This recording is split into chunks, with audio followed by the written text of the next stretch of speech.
deepest point in profile view. Самая глубокая точка в профиль – это корень носа. Here with number 3 we have the so-called cranium, or this is the keystone point. В точке 3 у нас располагается антропометрическая такая точка, называется ренион. Here the cartilaginous vault and the bony vault, they join. Здесь соединяются костный и хрящевой своды в этой точке.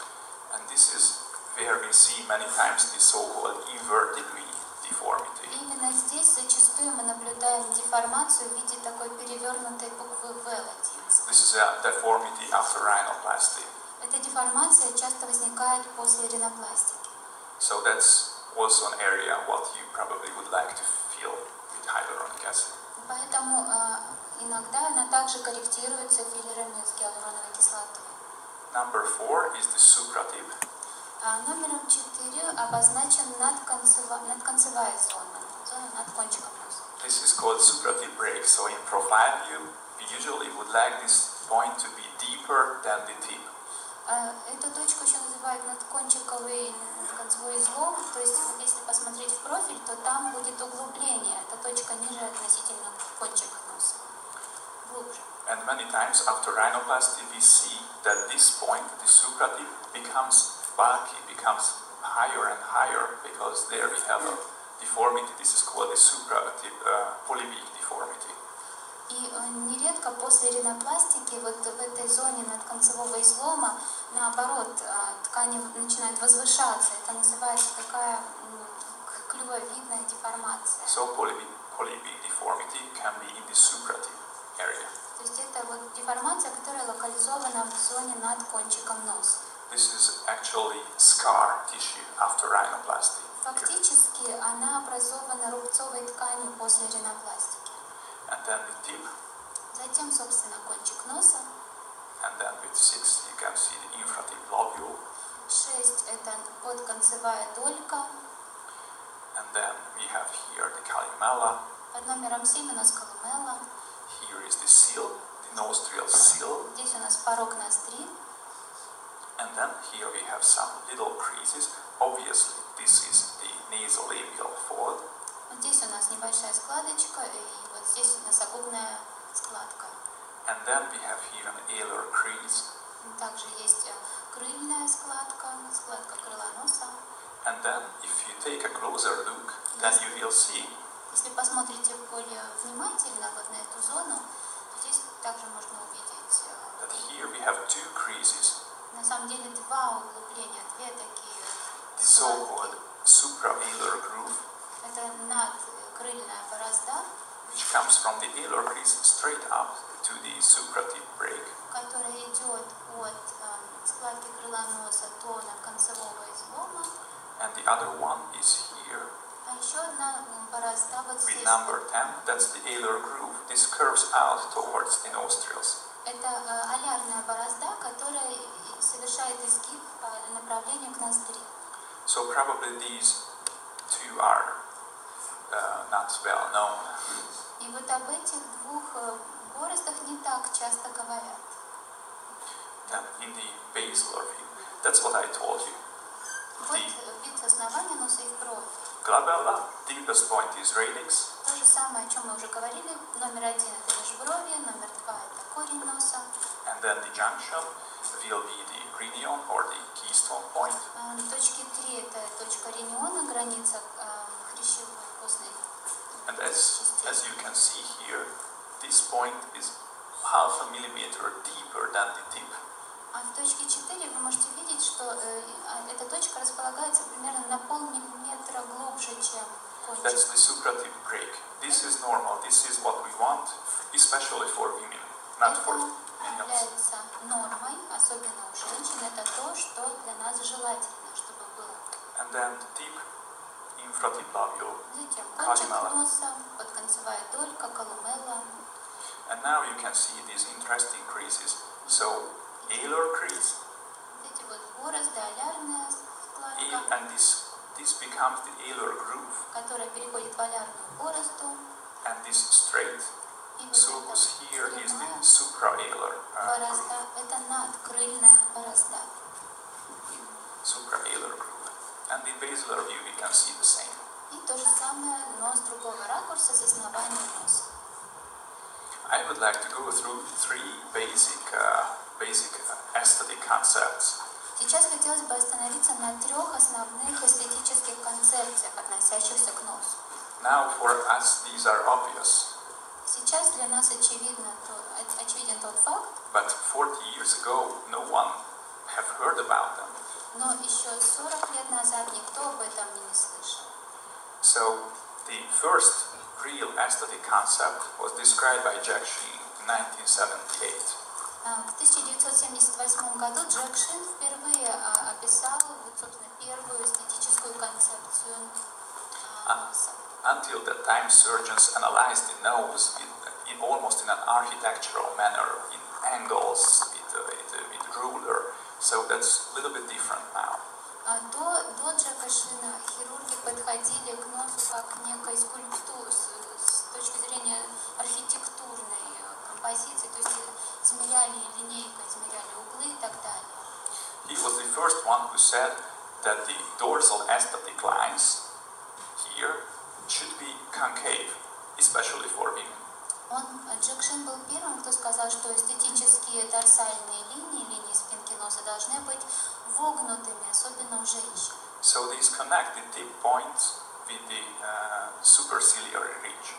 И вот надбровный гребень соединяется с точками, определяющими кончик носа, вот этими линиями. And also look at the picture on the right. Также посмотрим на слайд справа. This is the tip diamond. Это так называемый алмазная конфигурация кончика носа. The tip should look like a diamond. But he was the first one who said this. Now for us it's obvious. But he was the first one who figured this out. Сейчас для нас это кажется очевидным, но на самом деле впервые об этом сказал именно Джек Шин. And look at this red point. Обратите внимание вот на эту красную точку в центре. That time surgeons created these noses. В то время хирурги вот в этой точке, собственно, And корректировали as you нос. see, the apogee of the interdomal line И is the highest point of the tip. This is one point, only one point that should be the highest. то есть раньше хирурги считали, что самая вершина линии между арками носа это должна быть самая высшая, самая проекционная точка кончика носа. И именно такое они делали. То есть проекция была в этой центральной точке. They put little grafts here in the tip and they wanted a pointed tip of the nose. И хирурги помещали графт на кончик носа, чтобы сделать его вот заостренным. But as opposed to this, right now, Однако сейчас мы we используем would like to see something like this. And this is the aesthetic concept of the Intoriumi from 2006. Это эстетическая концепция, которую предложил Дин Тариуми в 2006 году. So he defined the tip with high points, shadows. И он описывал нос как зону, где есть тени, где есть свет, где есть точки проекции. And as you see, he defined the aesthetic tip, a nice tip, as a horizontal tip line. И для Дина Тариуми эстетичным выглядит кончик носа, имеющий вот такие горизонтальные проекционные точки. So now we have not one point in the middle, we have 2 points at the domes. And in between a flat horizontal tip highlight. То есть сейчас он для нас эстетичный представляется не одна точка в центре, а 2 горизонтальные точки на арках носа и между ними плоский участок. So this is a very, very, very big difference. It's a difference, if you want to say. В этом фундаментальная разница подхода. So now we have 2 high points. Итак, сейчас у нас 2 высшие точки. And also, he was the first one who described this supraalar groove. Также Дин Тариуми был первым, кто описал надкрыльную борозду. And you will see that during rhinoplasty, if you can create this groove, then this will be aesthetically really pleasing for us. И сейчас считается, что если во время ринопластики хирургу удается создать вот эту надкрыльную борозду, то нос получается очень привлекательным. So this supratip break, which is here, Вот здесь у нас надконцевой излом, that goes into the supraalar groove or он crease. переходит в супраолярную или надкрыльную борозду, And that will go into the alar groove and alar crease. и она переходит в олярную борозду или в олярную складку. And then this concept is also interesting, Это также интересная концепция, especially for males. особенно для мужчин. This is actually the totally natural Greek nose, or how to say. Это представлен такой классический греческий нос. You have the aesthetic, dorsal aesthetic lines, Имеются эстетичные линии спинки носа. but these patients don't want to have this concave, they want this fusiform. Но у данного пациента они, как вы видите, не вогнутые, они имеют такую форму веретенообразную, As it was naturally created. так как это создала природа. And now we have some techniques with that we can achieve this kind of aesthetic lines. И сейчас у нас есть техники, которые позволяют нам создать вот эту веретенообразную форму. This is called the polygon concept from 2012. Это так называемая полигональная концепция 2012 года. Okay, and you can see the underlying anatomy of this. These are everywhere polygons. Здесь представлена анатомия подлежащих тканей и вот концепция полигональных этих фигур. And how to define a tip? Как определить кончик носа?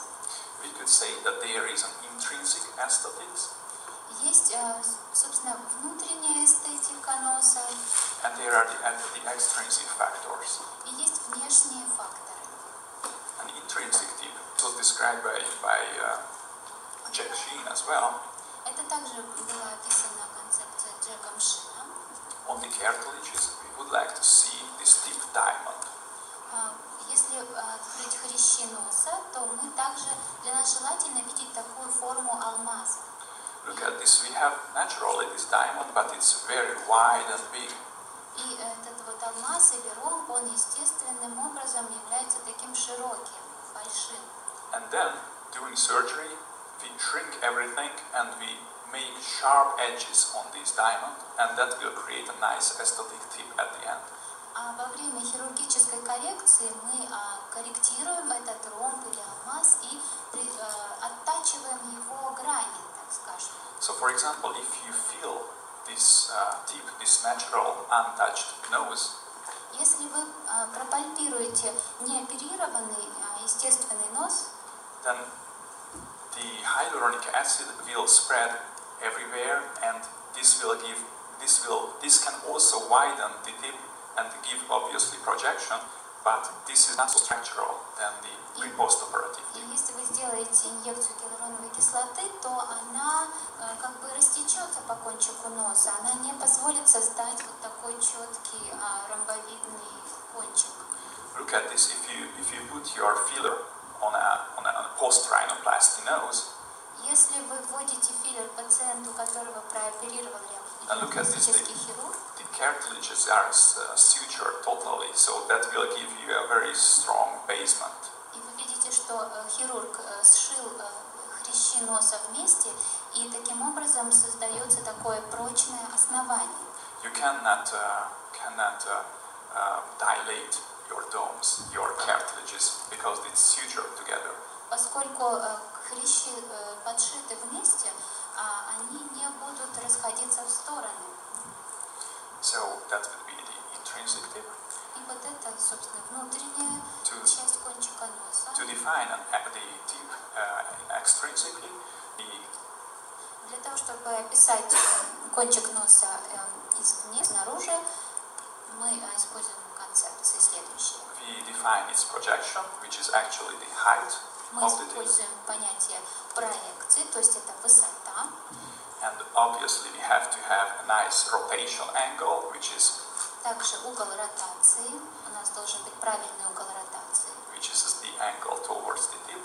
And obviously we have length of the nose. И также длина носа. And with these we can basically define our tip. И благодаря вот этим трем понятиям мы можем определить наш кончик носа.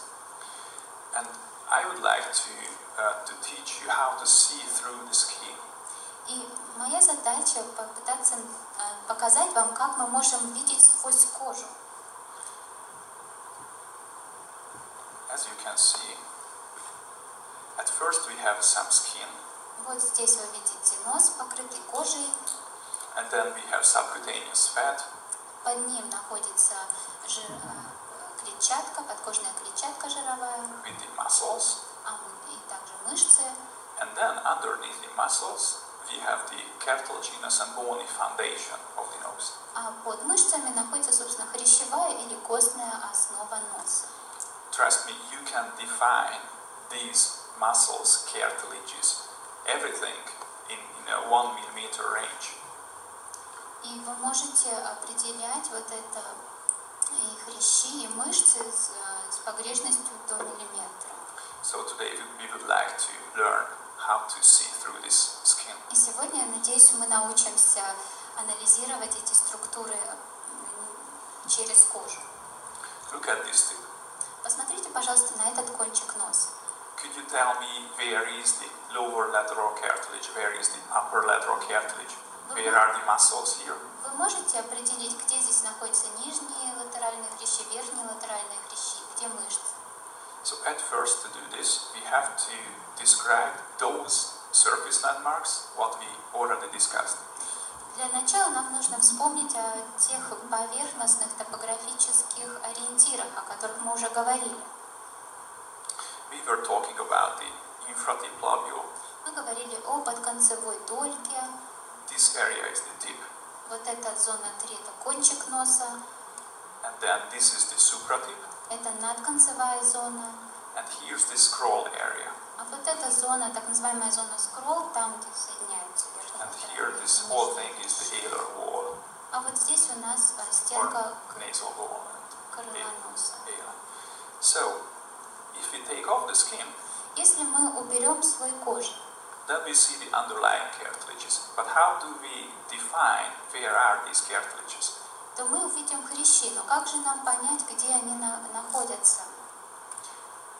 We discussed that here, between the upper and lower lateral cartilages, Мы уже говорили о том, что между нижними и верхними латеральными хрящами у нас we have the scroll area. находится так называемая зона скролл.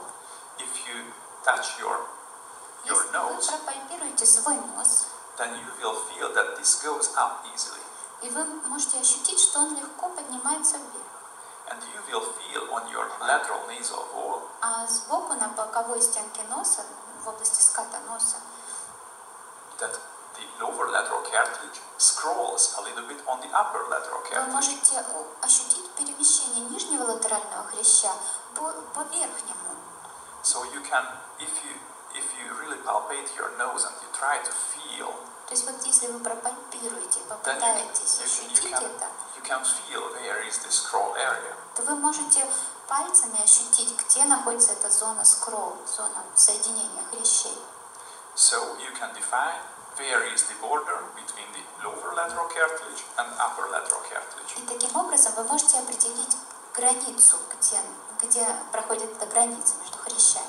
And this will be important for us because the lateral nasal artery will be very close to this. И почему это для нас важно? Потому что латеральная артерия носа будет очень близко расположена к этой области. And also here you can many times palpate this little triangle. This is the so-called soft tissue triangle. А еще вы можете пропальпировать такие так называемые мягкотканные треугольники. You can many times palpate Они зачастую легко пальпируются, that there is a notch in your lower lateral cartilage. и вы можете ощутить такое углубление на нижних латеральных хрящах. Many patients are presented to you with an indentation there. И очень часто к нам приходят пациенты, у которых есть вот такое западение в этой And if you области. try to feel it, it doesn't work so effectively because there is no cartilage.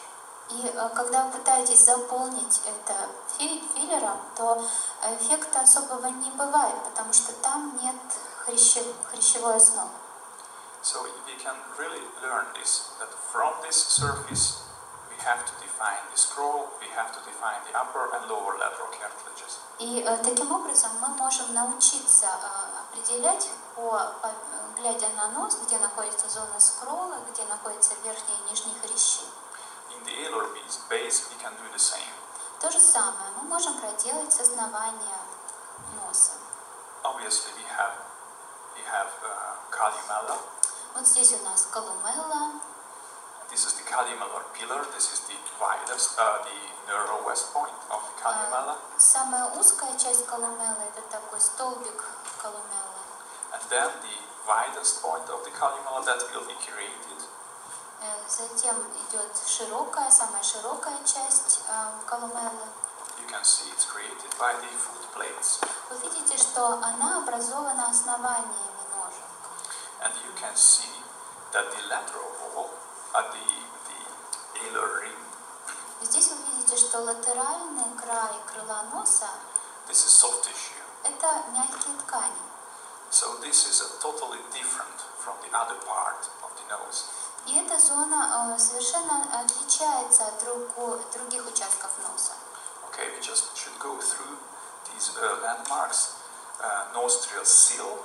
Давайте сейчас быстро пройдем по различным зонам. Это порог ноздри, And then the ala. это крыло носа, And then the whole alar wall, alar rim. край крыла носа. And here is this really big point. This is the soft tissue triangle. А вот здесь у нас так называемый мягкотканный треугольник. And as you see on the right, Справа вы можете видеть, you see that there is no cartilage. здесь отсутствует хрящевая ткань. Okay. Let's go through the soft tissue envelope of the nose step by step. Давайте поэтапно разберем мягкотканный чехол носа. Like everywhere in the body, we have skin. Как и на любом другом участке тела, присутствует здесь кожа, Subcutaneous fat, подкожная жировая клетчатка, and then we have an areolar plane, which is. затем идет ареолярная соединительная ткань. This will be important for us because the vessels will be in this plane. Почему она важна? Потому что в ней проходят кровеносные сосуды. And then we have this so-called SMAS. All of us knows about this. This is the superficial musculoeponeurotic system. Затем идет слой СМАС, о котором мы все слышали. Это поверхностная мышечно-апоневротическая система. I think all of us knows this, but if not, I tell you. Я думаю, что вы все знаете про СМАС, но если нет, я могу рассказать более подробно. This definition says that we have muscles everywhere. Согласно этому определению, у нас повсюду располагаются мышцы. And they are connected by fibrous tissue, by aponeurosis. И эти мышцы соединены между собой фиброзной тканью, апоневрозом. So if some of the muscle contracts, then it will act on the whole nose almost. И когда какая-то мышца сокращается, то она воздействует на другие мышцы, на остальной нос. Because they are in one layer, they work together. Потому что все эти мышцы находятся в одном слое, и они работают сообща.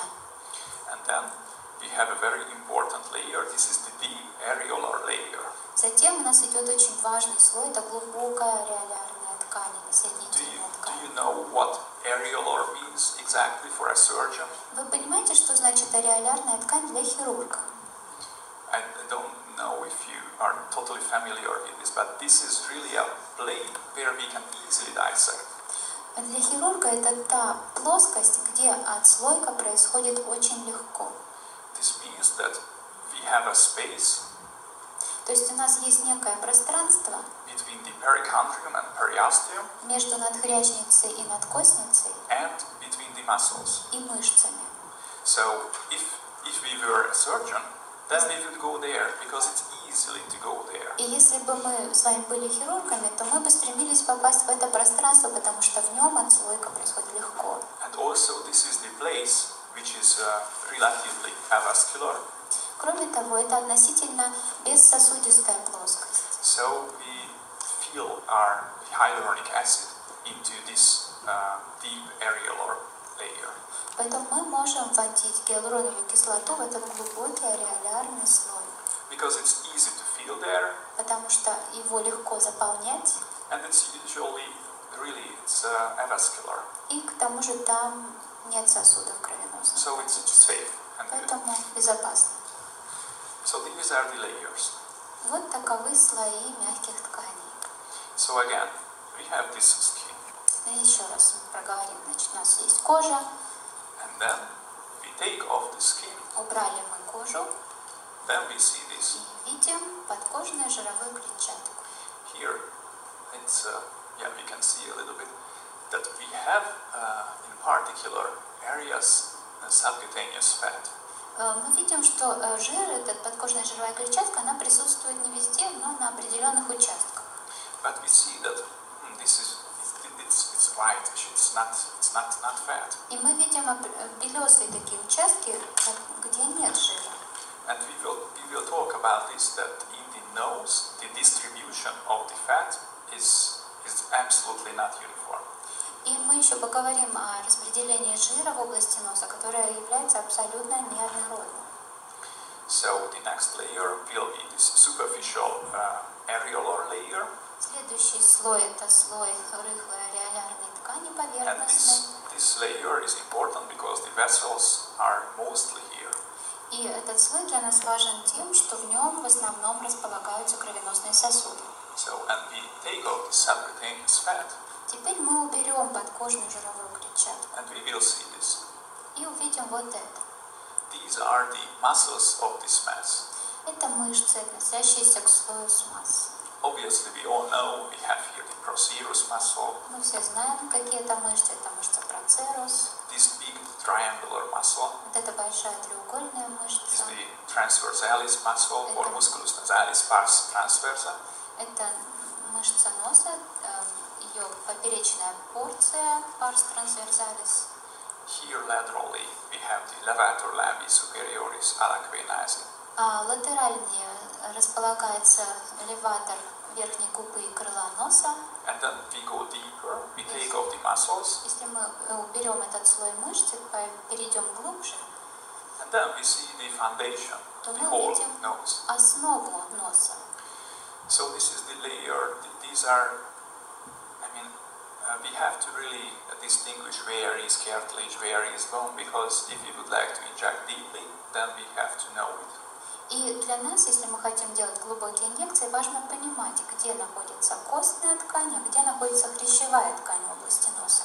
This is the upper lateral cartilage. Вот это верхний латеральный хрящ, This is the lower lateral а cartilage. это у нас нижний латеральный And хрящ. we discussed this area. This is the scrolling И area. вот эта зона скролл, которая является зоной соединения этих хрящей.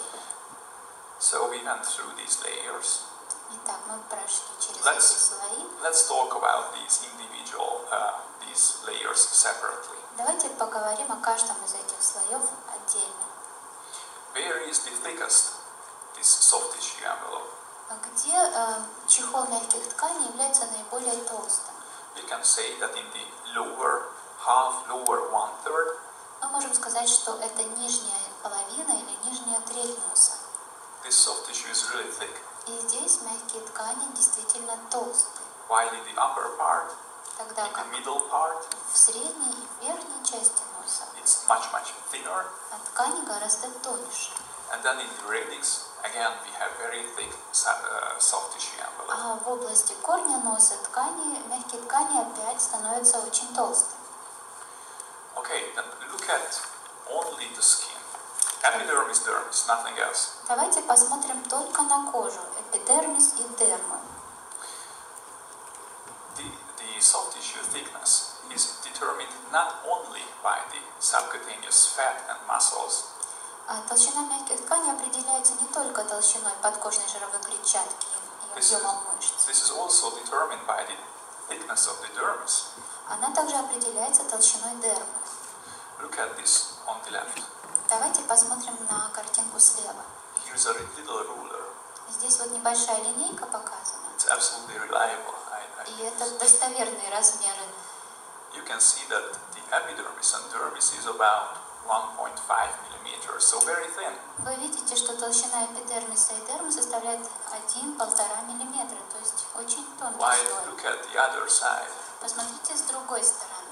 This patient had a really very, very thick skin.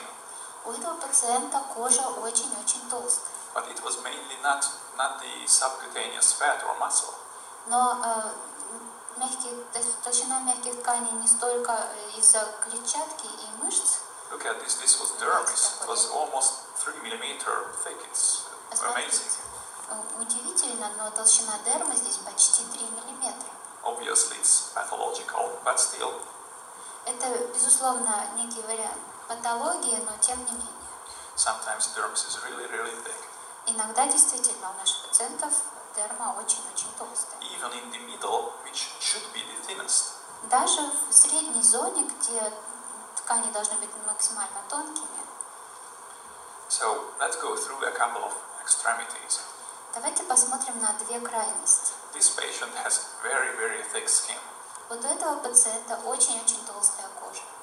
So I cut in the midline, and we would like to see Мы сделали разрез по средней линии, what are the components of this very, very thick soft tissue envelope. и по поперечному срезу можем посмотреть на компоненты вот этого мягкотканого чехла. I think it's amazing that this is dermis and epidermis. Для меня удивительно, что вот это все, это дермис, And дерма и эпидермис. And we have very, very thick subcutaneous fat as well. А также очень толстый слой подкожной жировой клетчатки. And it's extremely thick.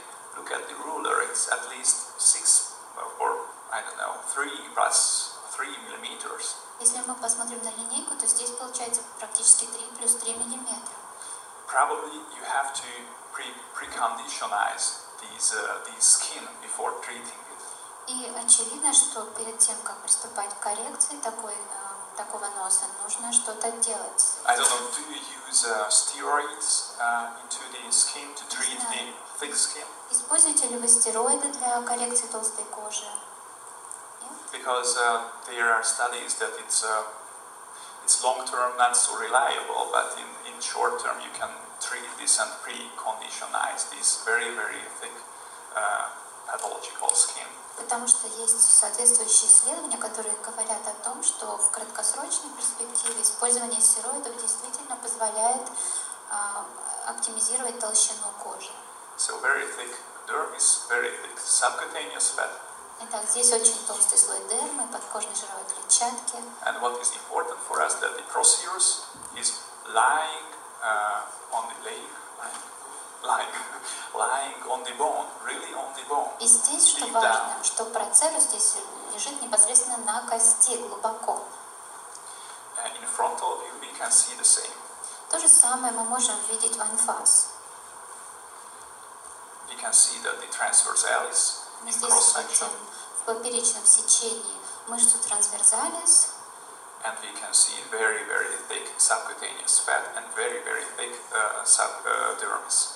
очень толстый слой БЖК и толстый слой дермы.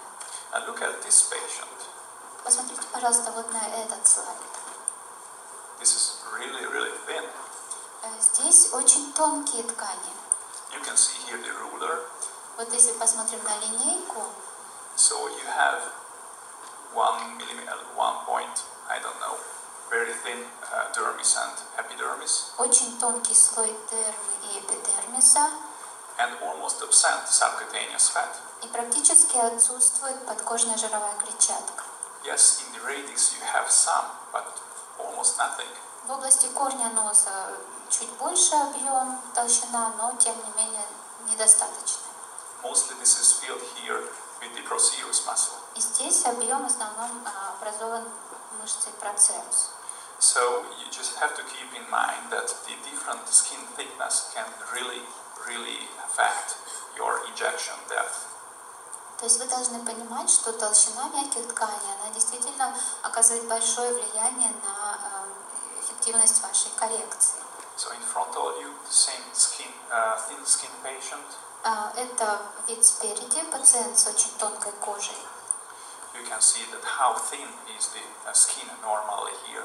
Вы видите, насколько тонкая здесь Cephalically. кожа, особенно в верхней части носа. And I would like to mention here that look at this. И обратите, пожалуйста, внимание вот на эту зону. You see that the skin is very, very thick here. Вот здесь кожа очень толстая. Is this only skin or what's this? Но это только ли это кожа или там есть что-то еще? I will talk about it, but it's good to know right now that this is called the tila subcutaneous cutis. Я об этом еще скажу, но этот слой называется tela subcutaneous cutis, то есть это подкожный слой кожи. Because if you would like to buttocks the body lines and to hit the levator labis superiorus alacrianase, Потому что если вы хотите, например, откорректировать кроличьи морщины ботлотоксином, и для этого попытайтесь ввести его в мышцу, поднимающую верхнюю губу крыла носа, here it will be easy to pierce through your needle because the skin is almost very, very то thin. в данном случае это будет очень легко сделать, потому что слой кожи очень-очень тонкий. But if you would like to inject this muscle here, Но если вы захотите инициировать вот эту мышцу, then you have to go through this very, very thick tila subcutaneous cutis. то вам придется проколоть вот этот очень толстый слой, подкожный слой кожи. Okay, we will talk about this. Но об этом мы еще поговорим. So again, procerus. The muscle also influences the thickness of the soft tissue envelope. А теперь процерус. Эта мышца также значительно влияет на толщину мягких тканей. Sometimes, if the patient is presented with very, very strong horizontal lines in the radix, Иногда у пациентов присутствует очень выраженная такая горизонтальная морщина на корне носа. then many times we see that the procerus is really strong. It's very thick. Look at this. И очень часто при этом процерус, он очень толстый и мощный.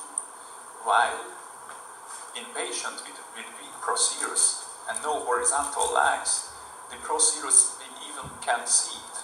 А если у пациента нет процеруса практически, вы видите, у него и нет этой горизонтальной морщины. It's there, but it's really very, very weak. Процерус там есть, но он слабый. But sometimes it's very, very strong, like on the left. То есть он может быть либо очень-очень мощной мышцей, либо едва-едва заметный. So let's talk about this tila subcutaneous cutis. I just showed you a Давайте cross поговорим section. об этом слое tela subcutaneous cutis, подкожный слой кожи. This was very interesting because we read a book, the Gray's Anatomy book, and in the 19th edition we saw this term tila subcutaneous cutis. Этот термин встречается в анатомии Грея. So it's actually a re-emergence of an old concept. То есть это очень старая концепция, которая сейчас снова вошла в употребление. So after taking away the skin, the dermis, not the whole dermis, but epidermis, partially the dermis, То есть когда мы убираем эпидермис и части дермы, then we see this. мы видим вот этот слой. There is this very strong whitish fibrous something. Это нечто белое, фиброзное. Whitish tissue. So this is the tila subcutaneous cutis. И вот этот слой tela subcutaneous cutis. You could consider this as a very, very thick dermis plus fibrous connections to the underlying muscles. Можно сказать, что это нижний слой дермы с фиброзными соединениями, идущими к ниже лежащим тканям. This maintains the form of the ala И именно этот слой, он поддерживает форму крыльев носа and the nostril seal. и порога ноздри. So if you would like to inject the underlying muscle, Поэтому если вам нужно инициировать подлежащие мышцы, then really you have to go through this layer, which is not as easy. то приходится пройти сквозь этот слой, что не так просто сделать. Or if you would like to fill with hyaluronic acid and to modify here something superficial problem, Или если вы хотите откорректировать какую-то поверхностную проблему, введя филлер гиалуроновой кислоты, then in this area this will be very, very complicated. то в этой зоне это будет сделать крайне сложно. Because this makes everything rigid here. Потому что здесь все ткани, они ригидны. Okay, so this tila subcutaneous cutis is in this lower 1/3 region of the nose. Здесь мы видим степень распространения этой ткани в нижней области носа. You can see that after skin elevation, we will see right the tila subcutaneous cutis, while cephalically we see the subcutaneous fat. Вы видите, мы убрали слой кожи, и внизу мы видим вот этот подкожный слой кожи, а вверху у нас подкожная жировая клетчатка. So in cross section, again the same picture. Та же картинка, но в поперечном сечении. The skin is thick here because here is the tila subcutaneous cutis. Кожа здесь толстая за счет присутствия вот этой tela subcutaneous cutis. This is usually 2 millimeters wide. Она обычно ширину имеет 2 миллиметра примерно. But there are cases when it's much stronger and thicker. Но бывает такое, что она имеет гораздо большую ширину. So if you would like to feel the nasolabial fold here, so up here, Если вы пропальпируете носогубную складку вот в этой зоне, then that area needs really time because it's not easy to correct there the если fold. вы хотите заполнить эту зону филлером, например, то Yeah, это будет очень сложно You сделать. can feel it, yes, but the whole thing is maintained by the tila subcutaneous cutis. That's why it's more complicated Вы, and конечно, resistant to your filler. можете ввести филлер сюда, но tela subcutaneous cutis, она затрудняет это получение эффекта. And what's the function of this tila subcutaneous cutis? Какова функция этой ткани? This creates the so-called soft tissue ring. Она образует так называемое мягкотканое кольцо. The nostrils Это ноздри, are maintained here statically by this tila subcutaneous cutis. There's no cartilage. эта ткань поддерживает ноздри там, где нет хрящевой основы. This gives a statical support to the nostrils. Она придает статичную опору ноздрям. While here a little bit more towards the tip, А здесь ближе к кончику носа the support is rather by the extrinsic factors from the lower lateral cartilage. опора осуществляется за счет нижнего латерального хряща. Okay, I think it's enough for us. Now the subcutaneous fat, one layer deeper. Теперь перейдем на один слой глубже в подкожно-жировую клетчатку. You can see that the distribution of the subcutaneous fat is really special. Здесь вы видите специфическое распределение ПЖК в области носа. Because there are some areas На определенных участках, where you pierce the skin and then you right after it inject the muscle. вы можете проткнуть кожу, и потом кончик иглы сразу окажется в мышце. But there are areas of the nose Но на других участках where носа you have to go through the skin, subcutaneous fat, and then the muscles. через кожу, ПЖК, и только потом вы попадете в мышцу. So cephalically, it's good to know that after we have the skin, То есть в верхней части полезно знать, что сначала у нас идет then кожа, in the radix we have always this glabellar fat compartment or fat в pad, области корня носа всегда находится вот этот межбровный жировой пакет, and then just after it, this И только will be the procedures. после него под ним находится, собственно, мышца процерус. While a little bit lateral to this, А чуть латеральнее we call this angular fat compartment because there is no muscle. мы называем этот жировой пакет ангулярным, угловым, потому что там нет мышцы. Here, lateral to the procedures, То есть латеральнее процеруса usually we have a little space which is filled with this angular fat находится pad. такое небольшое пространство, заполненное ангулярным жировым пакетом. And here in the lateral part of the nose, А в области боковой зоне носа we we call this side wall fat pad, but this is actually just the medial extension of the nasolabial fat pad.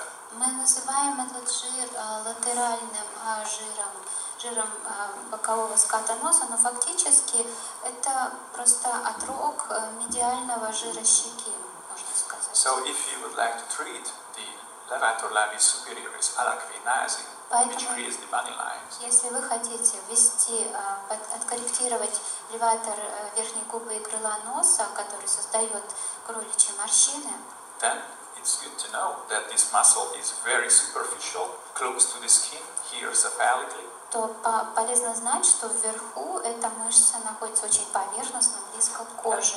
Then a bit more caudally you have to go through a little subcutaneous fat.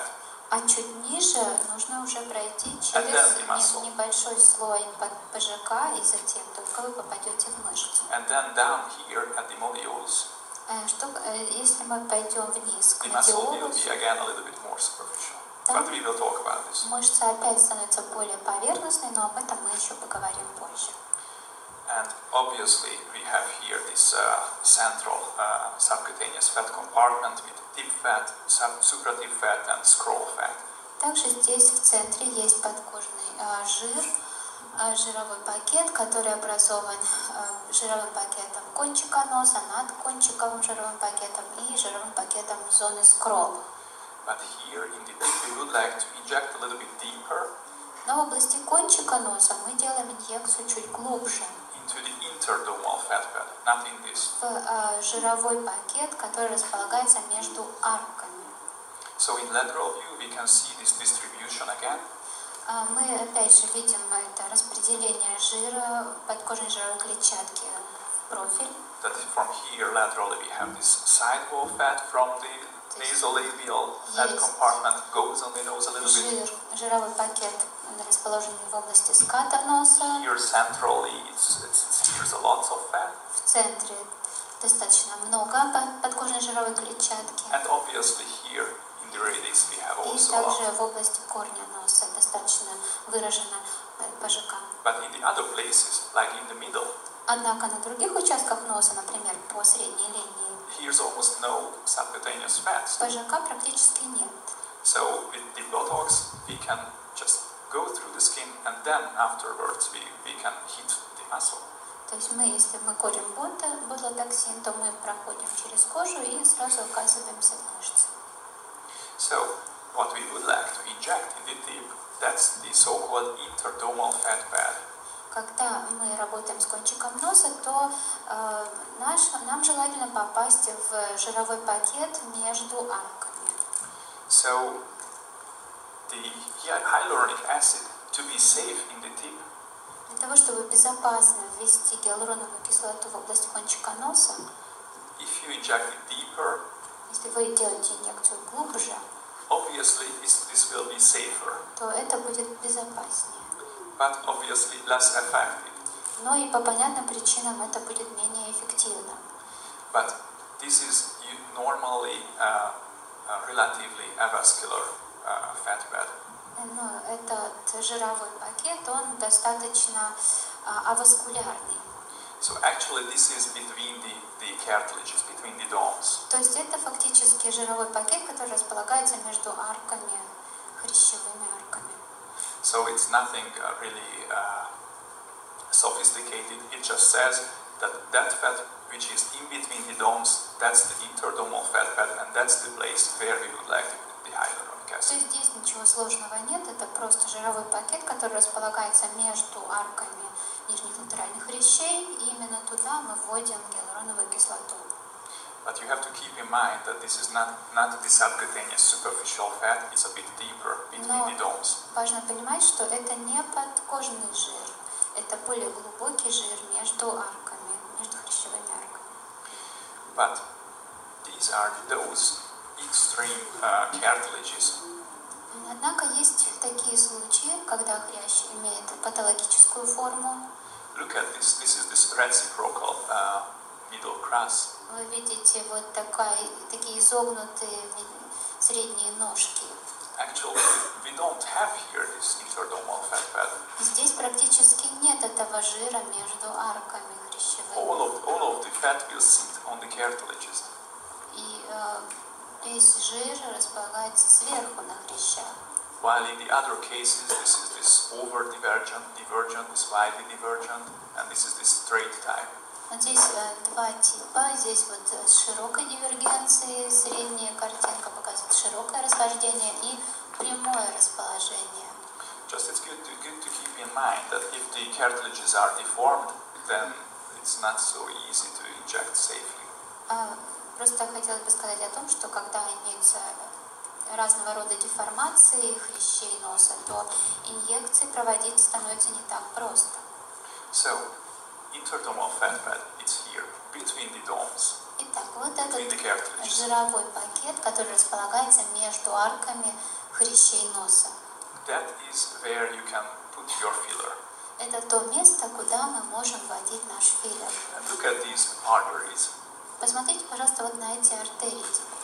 You can see that the deep arteries are really superficial. Вы можете видеть, что в области кончика носа артерии располагаются очень They are поверхностно. in the superficial subcutaneous fat, not in the deep interdomal fat pad. Они находятся в поверхностной подкожной жировой клетчатке, а не в глубоком жировом пакете. Obviously, the anastomosis and the whole arterial system is very rich there, but it's rather more superficial. Безусловно, здесь множество мелких ветвей, множество анастомозов, но, тем не менее, это все в поверхностном слое. So if you inject superficially, then you can damage or feel these arteries, which is not what we would like. И если вы делаете инъекцию поверхностно, то вы можете повредить эти артерии или даже ввести препараты в просвет артерии, что, безусловно, для нас крайне нежелательно. Okay, let's talk about all of these muscles, what they do, and where should we inject them to understand their function. Давайте теперь поговорим о мышцах носа, что они делают, где они располагаются. So let's talk about the nasal mass. Давайте поговорим о смаз носа. We discussed it. All of them are connected to each other. Мы уже сказали о том, что все мышцы соединены между собой, связаны между собой. And this picture is totally rare. И вот такую картинку видеть крайне редко можно. Because this was once in my life, however I dissected, I don't know how many hundreds or thousands noses. Я провел диссекцию, пожалуй, сотен, может быть, даже тысяч носов. Но вот такая картинка встретилась мне только однажды. Where we can see very rare muscles. И здесь видны мышцы, которые вообще очень редко встречаются. That's why I put this here, because Поэтому я, собственно, и поместил сюда этот слайд. sometimes we see that the patient is presented with a very rare movement in the nose, muscle movement. Потому что иногда мы видим такие нетипичные движения мышц носа у пациента. And these really rare cases are because of the muscles И причиной является наличие вот таких which are very rare, мышц, которые редко бывают. but can be present in your patient. Но, тем не менее, у вашего пациента может оказаться такая мышца. So let's go through them. Давайте поговорим о том, какие это мышцы. It's not so well visible, but the procerus is here. We all know this. Процерус не очень хорошо виден, но мы все знаем, что он располагается здесь. The levator labii superioris alaquenasi Леватор верхней губы крыла носа. is here, Вот здесь эта мышца. and what we usually know that this is the transversalis muscle, Это musculus мышца. nasalis pars transversa. Мускулюс назалис, парс трансверсалис, то есть это поперечная мышца носа. And here's also a muscle that we know really very well. Это также мышца, которую мы хорошо с вами знаем. I call this rather dilator nares. Она называется мышца dilatator naris, то есть это мышца, расширяющая ноздри. However, this can be called also musculus nasalis pars alaris. Хотя ее можно назвать алярной крыльной порцией носовой мышцы. But its function is to dilate the ala, the Но nostrils. ее функция это расширение ноздрей, расширение крыльев носа. And all of these others А все другие мышцы, которые здесь видите, are very rare. Они встречаются очень редко. Look at this. This is the so-called anomalous muscle. Вот это так называемая безымянная мышца. We don't know why is this there. Даже не совсем понимаю, почему она здесь This is находится. probably a remnant. Может быть, это какая-то такая культя This мышечная. origins from the bone and inserts on the bone, and it's just there, and we don't really know Она what имеет its function. крепление кости, и она не вплетается в вышележащие ткани, она вкрепится с обеих сторон кости. And it's really rare. И очень редко бывает But sometimes такая мышца присутствует. you see this is the direction of the fibers of the И вот anomalous. здесь показано направление волокон этой безымянной мышцы. So if your patient is presented with this very strange wrinkle, that probably is can be caused by this. Пациента присутствует некая странная морщина на носовой области, то вполне вероятно, что вот эта мышца у него или у нее имеется, которая создает морщину. And here, anteriorly, you can see this dilator naris anterior. А здесь спереди вы видите мышцу расширитель ноздри, передняя мышца расширитель This ноздри. is a very small muscle, Это очень маленькая мышца. and this connects the lateral crus Она соединяет of the lower lateral латеральную cartilage ножку нижнего хряща носа to the alar rim. с солярным краем, с краем крыла And носа. this can cause really funny movement of the alar rim if it dilates. И при расширении, при сокращении этой мышцы, она таким странным образом ведет себя и появляются какие-то странные движения в области ноздри. I will show you a little video where this muscle is contracting Я вам and synchronized with the blinking. So it's really funny. Sometimes you have to treat it. покажу видео, на котором представлено синхронное сокращение этой мышцы одновременно с морганием. Это выглядит весьма так странно и требует иногда коррекции. And sometimes here, this area Вот в этой зоне иногда можно обнаружить is filled with the really small muscle fibers, and that's called the dilator naris vestibularis. небольшие волокна мышцы dilator naris vestibularis. So these are basically the muscles of this mass. То есть вот это мышцы, относящиеся к слою смаз. But we have also deeper muscles, Но у нас есть и более глубокие мышцы. and they are located here. Вот они располагаются вот здесь. You can see that here is the depressor septi nasalis, Здесь вы видите мышцу депрессор, мышцу, опускающую перегородку носа. This originates above the first incisor, Она крепится на уровне чуть выше первого резца. This is really from the bone. This is from the premaxilla, Она крепится к межчелюстной кости. and then it goes up towards the columella. И она направляется вверх к колумелле. And then another muscle. This is the myrtiformis muscle, Еще одна мышца, миртовидная мышца. and this comes also from the maxilla, from the bone, really from the bone. Она также имеет крепление к кости, к верхней челюстной And кости. this really comes up and inserts into the sill. This is a wide muscle. И это широкая мышца, и она вплетается в ткани порога ноздри. Obviously, its function, if it pulls down the sill, И она может опускать порог ноздри, then this dilates the nostrils. и при этом ноздри расширяются. В этом ее функция. And then here laterally, you see the dilator naris muscle. И латерально располагается мышца, расширяющая ноздрю. This is the musculus nasalis pars alaris. То есть это, можно сказать, мускулус назалис, парса алярис. То есть According to original descriptions, this should be just located in the ala. И согласно первоначальным описаниям, она должна располагаться в области крыла носа. But it has also fibers deep down. That's why we call this and distinguish. Зачастую имеет такие глубокие волокна, поэтому ее выделяют особо. And here again we have this small muscle, the dilator naris anterior muscle. И здесь опять же показана передняя расширяющая ноздри мышца.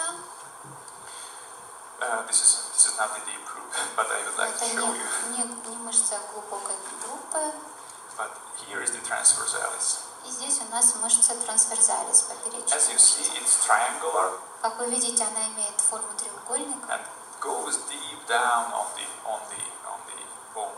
И идет глубоко к кости. And here is the orbicularis oris muscle. Здесь у нас круговая мышца рта. As you see, it has some superficial fibers towards the septum, towards the columella. Как видите, она имеет волокна, которые идут к колумелле. And this is the so-called superficial orbicularis oris nasalis. We will talk about И it. ее называют поверхностной круговой мышцей назалис.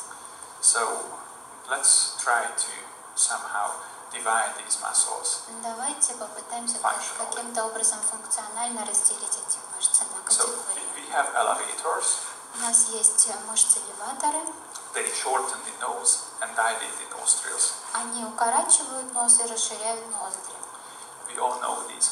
The procerus, obvious what it does. Мы все знаем, что делает процерус. The levator labis superioris alaque. Элеватор верхней губы и крыла носа также. Sorry, just.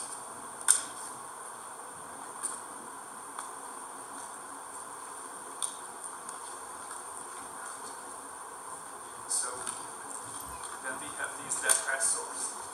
Также есть группа мышц депрессоров. They pull down Опускают the nose. нос. This is the depressor septi nasalis, Это депрессор септиназалис, myrtiformis muscle, миртовидная мышца. and the dilator naris, which is called also the musculus nasalis, pars anaris. И мышца, расширяющая ноздри, которая также имеет второе латинское название. And this is very interesting. И это очень любопытно. Compressors. Есть еще мышцы-сжиматели. Transversalis muscle, the musculus nasalis pars transversa, is a compressor. Примером сжимателя является поперечная мышца, мышца трансверзалис. But why do we compress the nose? Почему нужна компрессия? Почему нужно сжатие? There's no sense to close Казалось the бы, nostrils, to нет close the nose. смысла смыкать ноздри, смыкать ткани. But still, it's very paradoxical. If you take a deep breath, Но как это парадоксально, потому что когда вы делаете глубокий вдох, you will feel that along the transversalis muscle, почувствовать, что в области мышцы трансверзалис your nose goes a little bit in, ткани носа смещаются вовнутрь, как бы the друг к lateral другу. wall, То есть вот боковые скаты носа, они смещаются. and its function to make the lateral wall dynamically stable. И цель – это динамическая стабилизация внутреннего свода носа. And I will explain you that this transversalis muscle is functionally almost the most important for us. И поэтому функционально мышца трансверзалис является практически самой важной для нас. I will show you that this muscle in the inside of the nose Эта мышца внутри носа will act on our scroll area, воздействует на скролл-зону. which is by endoscopic view, that's the internal valve of the nose. То есть это зона внутреннего клапана носа, если мы проведем риноскопию. So this muscle compresses during inspiration, То есть эта мышца сокращается на вдохе, helps to stabilize она помогает стабилизировать the внутренний dynamic клапан lateral wall, носа и динамичную стабилизировать боковую стенку and носа. in the inside of the nose, И внутри носа we will have a nice internal valve which redirects the airflow. образуется такой внутренний клапан, который перенаправляет поток воздуха. So its function to redirect the airflow and stabilize the dynamic lateral wall. То есть ее функция этой мышцы – это перенаправление потока воздуха и стабилизация, динамическая стабилизация стенок носа. We will talk about it because this is very important Мы later. еще об этом поговорим, потому что это очень важно. And there are these minor dilator muscles. Также есть малые расширяющие мышцы. These are quite rare, like the dilator naris Это anterior может muscle. быть достаточно редко встречающаяся мышца dilator naris anterior, то есть передняя расширяющая мышца. It's here. posterior, and the dilator nearis vestibularis. И мышца, расширяющая ноздри, мышца вестибулярис. Okay, then let's go through all of these muscles. Теперь давайте поговорим об этих мышцах по отдельности. Procerus. Процерус. This causes the horizontal wrinkles. Оно иногда вызывает горизонтальную складку. This is in the radix area, В области корня носа. and it originates partially from the bone, partially from the horse mass, and goes up on the glabella. Она частично крепится к кости и идет вверх, к зоне над межбровьем. But we have to keep in mind that this muscle is deep on the bone. Но мы должны помнить, что это глубокая мышца, которая крепится к кости. This is a paired muscle, Это также парная мышца. and as you see in this frontal view, И если мы посмотрим вот на вид спереди, you can see that it's like so wide, like the actual radix. она по ширине практически совпадает с шириной корня носа. So it's probably enough just to inject in the midline. Достаточно, наверное, инъецировать ее по средней линии. But deep down, close to the periosteum. Но это нужно делать глубоко, близко к надкостнице. And if you take a look at this, Если посмотрите вот сюда, it's not so well visible on the screen, but на экране, к сожалению, плохо видно. the artery, the dorsal nasal artery, Но здесь проходит дорсальная артерия носа. is on the top of the procerus. Она проходит поверх процеруса. So if you would like to feel the radix, Если вы хотите заполнить корень носа, then the safest place, as we discussed, down on the periosteum. безопаснее всего это делать над надкостничной, то есть глубоко доходя до надкостницы. Because the dorsal nasal artery will be more superficial on the top of the procerus. Потому что таким образом эта дорсальная артерия окажется выше, она будет идти по поверхности процеруса. So you can see in different views of this little procerus muscle. Здесь вы можете увидеть процерус с разных ракурсов.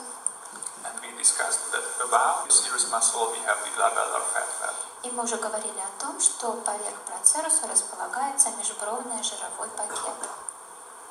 Okay, the levator labii superioris alaquae nasi muscle. Теперь мышца леватор верхней губы и крыла носа. This muscle is here laterally, Эта мышца располагается вот здесь, латерально, and it has two parts. и она состоит из двух частей. Obviously, this elevates the ala, Она, безусловно, приподнимает крыло носа, and this causes laterally the bunny lines. и поэтому в латеральной зоне образуются кроличьи складки, морщинки. And we just mentioned that it has two parts. It has an alar fibers and caudal fibers. Как мы уже говорили, эта мышца состоит из двух частей. Она имеет волокна, которые идут к крылу носа, и более каудально расположенные волокна. And what it does, it actually elevates the ala and helps to dilate, elevate. То есть она приподнимает крылья носа и помогает их расширить. So, and I would like to talk about a little bit about the plunging tip. И сейчас хотелось бы несколько слов сказать об опущении кончика носа. Some patients are complaining that the tip goes down and it bothers them. Иногда пациенты жалуются, что у них кончик носа как бы вот опускается, и это им не нравится. And you have to distinguish between real plunging tip and illusional plunging tip. И важно понимать разницу между реальным опущением кончика носа и иллюзорным опущением. The difference, if the tip is in the same place, Разница такова: если кончик носа остается в неизменном положении, and the ala goes up, а поднимаются крылья носа, then it seems illusionally that the tip goes down, but the tip is in the same place. то создается иллюзия опущения кончика носа, хотя он остается в прежнем положении. So practically, your levator labii superioris is overacting or over. То есть здесь вместо гиперактивности Hyperactive, yeah, hyperactive. мышцы элеватора. So this pulls the ala up, and the tip is in the same place. То есть кончик носа, он не меняется, поднимается крыло носа и возникает оптическая иллюзия. And there is the real plunging tip. А есть реальное подвисание кончика носа. And in those cases, the ala is in the same place, but the tip goes down a little bit. И в этом случае крыло носа остается в прежнем положении, а кончик носа опускается. Because your superficial orbicularis oris nasalis and the depressor septi nasalis is pulling the tip down. И причина в том, что кончик носа опускает мышца, опускающая перегородку, и носовая порция круговой мышцы рта. So, if your patient is presented with this illusional plunging, this hyperactive levator labis superioris, then you have to Botox this muscle. Поэтому, если опущение кончика носа является иллюзорным, то вы должны блокировать мышцу, поднимающую крыло носа. And as we discussed, here in the middle third of this muscle, I would say, И как мы уже говорили, в средней трети этой мышцы we always have a little bit from the subcutaneous fat. всегда присутствует некоторое количество ПЖК. While cephalically, it's very, very close to the skin. А верхняя часть мышцы, она очень близко расположена к коже. Right underneath the skin. Практически прямо под кожей. And it's interesting, and I would like to mention this here. И еще один любопытный момент, который хотела бы затронуть. If you would like to Botox this muscle, если вы хотите обработать эту мышцу ботулотоксином, it's good to keep in mind and to ask your patient for a deep inspiration. то полезно попросить пациента сделать глубокий вдох. Because sometimes there are patients who can collapse totally during an inspiration. Потому что бывают пациенты, у которых при вдохе происходит полный коллапс, спадание боковых стенок. Some patient has very, very weak lateral wall, and they take a deep breath and they have totally collapsed. У пациентов очень слабые боковые стенки носа, и при глубоком вдохе происходит полный коллапс, спадание. So, and to avoid this collapse, there is a huge role of the transversalis muscle. As we discussed, it has functional role. И здесь важную роль играет мышца трансверсалис, важную функциональную роль. So in those patients who are prone to collapse, I would not go too close to the transversalis muscle, because you see they cross each other. Пациентов, у которых наблюдается при глубоком вдохе спадание боковых стенок носа, я бы не рекомендовал делать инъекцию близко к мышце трансверсалис, потому что они имеют пересекающиеся волокна, эти мышцы. So it's usually no problem to be close to the transversalis muscle, but if your patient is prone to collapse and collapsing in front of you, then I would not go too close to the transversalis. В обычной ситуации, если у пациента нет такого спадания стенок, то делать инъекцию близко к трансверсалис можно, но если есть склонность, in those patients, it's better to do a rhinoplasty and put their strong cartilaginous structs, which helps to avoid this collapse. Таким пациентам, у которых есть спадание боковых стенок носа, все-таки рекомендовано делать ринопластику с введением хрящевых графтов, которые все стабилизируют. Look at these two pictures here. Посмотрите, пожалуйста, на два слайда вот здесь. The levator labis superioris is more superficial than the transversalis. Здесь леватор верхней губы более поверхностно располагается, чем трансверсалис. The transversalis go deep down on the bone, while the levator labis superioris remains superficial. То есть мышца трансверсалис, она идет глубоко к кости, а мышца леватор лабис супериорис, она остается поверхностной. If you take a look at this, I elevated the levator labis superioris Вот здесь подняли мышцу леватор верхней губы и крыла носа, and then we see the deep muscles. и под ней видны глубокие мышцы. And what about the vessels? Теперь, что касается кровеносных сосудов. The facial vein is always between the levator labis superioris alaquenasi and orbicularis oculi. Here. вена, лицевая вена, она всегда располагается между леватором верхней губы и крыла носа и круговой мышцей глаза. I can tell you that it's 100% of the cases it's there. И это практически в 100% случаев так. And here about the medial canthal ligament, it's superficial, and then it goes deeper and deeper. И в области связки медиального кантуса она находится поверхностно, а далее идет все глубже и глубже. And the angular artery can be also interesting. Также нам важна угловая артерия. The arteries are almost always on the top of the muscles. Артерии практически всегда располагаются, идут по поверхности мышц.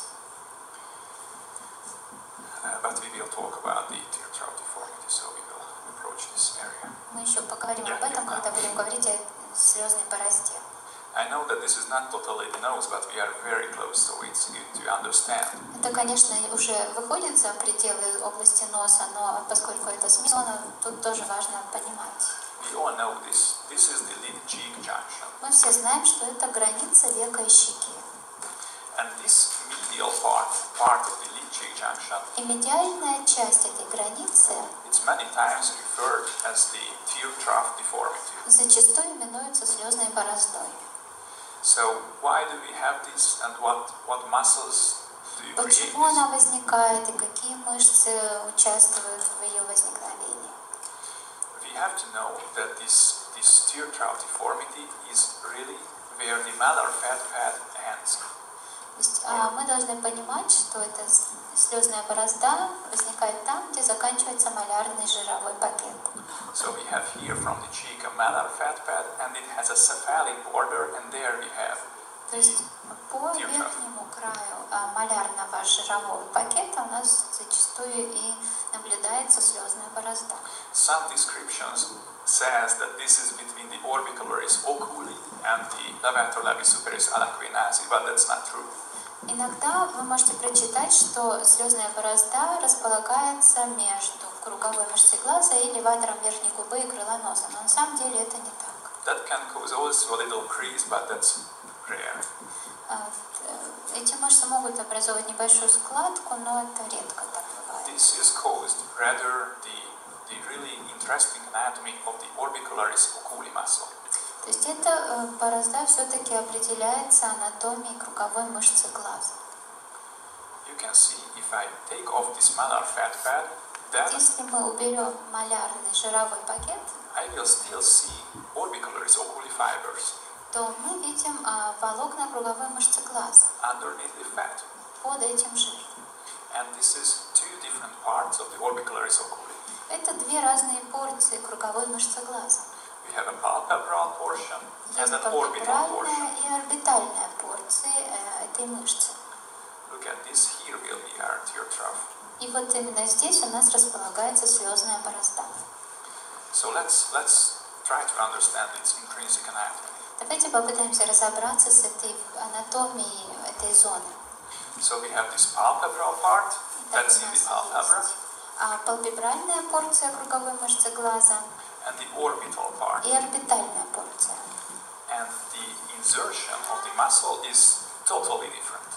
И эта мышца имеет совершенно другое вплетение в мягкие ткани. The palpebral part, its fibers are from the orbital rim, as you see here, Волокна палпебральной порции идут от края глазницы, while the orbital part are partially from the orbital rim, but mostly from the medial canthal ligament. Что касается орбитальной порции, то ее волокна отчасти крепятся к краю орбиты, а частично к связке медиального кантуса. And just think about this. The palpebral portion goes down Вот палпебральная порция, она идет вниз from the orbital rim, от края орбиты, and the orbital portion remains superficial from the medial canthal ligament. а орбитальная порция остается поверхностной, идя от связки медиального кантуса. So these go down and these go up. То есть одна There must be часть something мышцы loose идет or вниз, crease. а одна часть мышцы идет вверх. То есть там неизбежно должна образоваться какая-то борозда. And if your patient has this weak orbital septum and fat, and you see the bulging of the lid, then this will be more and more obvious. Если у пациента слабая орбитальная перегородка, орбитальная септа, и имеются жировые грыжи, то это борозда становится более заметной. The fat bulges here because the muscle really it originates from there. It cannot go anywhere else. So this will bulge out everything. Мышца зафиксирована в этой зоне, и жиру просто некуда деваться, кроме как выпячиваться в виде. So here is this little natural sulcus between the muscle fibers. Здесь естественно присутствует борозда между мышечными волокнами. This whole thing, as you can see, this is still orbicularis oculi, but this is the orbital part, this is the palpebral part. Круговая мышца, но ее разные порции, орбитальная и палпебральная. And sometimes we have not enough fat there, and we would like to fill this. Иногда там недостаточно ПЖК, и поэтому мы хотим ее заполнить, эту зону. But unfortunately, we have vessels there. Но, к сожалению, там располагаются сосуды. But keep in mind, and probably you all know this, but if not, the artery and vein, all of them are above the medial canthal ligament. Пожалуйста, запомните, если вы это не знаете, что артерия и вена всегда находятся выше медиальной связки медиального кантуса. You can see that this is the medial canthal Вот здесь ligament. вы видите эту связку, медиальную кантальную связку. And the angular artery and the angular vein, Угловая both of them артерия и вена. are above it. And here in this region, canthus region, superficially. Вот здесь поверхностно в области медиального угла глаза. So if you would like to feel with your tear trough, then you have to go down deep on the periosteum, and that's a safe area. И On the поэтому, periosteum. когда вы пытаетесь заполнить слезную борозду, то безопаснее всего это делать на надкосничном. Surgically we do the same night, but nowadays with fat grafting we inject on the bone. We try to feel the bone actually. Because that's, sorry. Хирурги используют трансплантацию жира и делают то же самое, но не филлером, а вот жировыми графтами. На костях выкладывают. Because if we put our filler superficially, that's too dangerous in the medial canthus. The vessels are there. Потому что поверхностное заполнение будет слишком опасным. Okay, so we talked about the levator labial superior alacrinate. Итак, мы закончили, наверное, с леватором верхней губы и крыла носа. Let's talk about the depressor septi nasalis. Давайте поговорим о мышце депрессор септи назалис. Remember, these were this very small, tiny muscle in the midline. Это крошечная мышца, которая располагается по средней линии. This is from the premaxilla. Она крепится к межчелюстной кости. Goes up into the columella. И заходит ее волокнами в колумеллу. So this acts on the tip of the nose. И она оказывает влияние на кончик носа. But you have to keep in mind that this is very, very weak. Но вы должны помнить, что эта мышца, она очень слабая. Many surgeons and also dermatologists tried nowadays to inject it, and yeah, it can be injected. Многие дерматологи, хирурги пытаются инициировать эту мышцу, и ее действительно можно инициировать. But talking about the depression of the tip, the most effective muscle is the superficial orbicularis oris nasalis. Но если говорить о том, какая мышца действительно влияет на опущение кончика носа, то это назальная порция круговой мышцы глаза, поверхностная назальная порция круговой мышцы. So this portion of the orbicularis oris is the superficial orbicularis oris nasalis, and deep to that there is the depressor septi nasalis. То есть поверхностно располагается именно назальная порция круговой мышцы глаза, а под ней уже депрессор септи назис. And then we have this wide muscle from the bone inserting in this seal. И далее у нас идет вот эта широкая мышца, которая крепится к кости и включается в порог ноздри. Это миртовидная мышца. It has two parts. It has an anterior labial part and a posterior nostril part. It's not so Она interesting имеет for две us. части, переднюю лабиальную и заднюю ноздревую часть, но это не так важно. Okay, let's talk about this dilator nares muscle. Теперь давайте поговорим о мышце, расширяющей ноздри. I told you that this is also called the musculus transversalis pars alaris. Я также говорила вам о том, что ее называют алярной крыльной кольцевой мышцы. This is located in the ala. Она располагается в области крыла носа. But some fibers go down, Но часть ее волокон идет вниз. and really some fibers originate from the bone. И часть волокон крепится к кости. While mostly its caudal part or other portions are very only superficial. Однако каудальная порция этой мышцы находится весьма поверхностно. So you cannot really trace and find these fibers. They end there and they origin or they insert into the modiolus mass. Волокна этой мышцы достаточно сложно найти, они вплетаются в модиолус в области носа. And I would like to show you this. I don't know how visible it is. Не знаю, насколько это видно будет, хотелось бы вам еще кое-что показать. But the fibers, the direction of the fibers is really like this. Вот так вот идут и волокна этой мышцы, они имеют вот именно такое направление. So it really dilates the ala. Эта мышца расширяет ноздри. And sometimes you would like to botox this muscle if it's hyperactive. И в случае гиперактивности этой мышцы она иногда выключается ботлотоксином. But remember, we were talking about the tila subcutaneous cutis. Но вы помните, что мы говорили о подкожном слое кожи. At first you have to pierce through this very thick tila subcutaneous cutis to reach the muscles. И чтобы добраться до этой мышцы, придется пройти через этот толстый слой.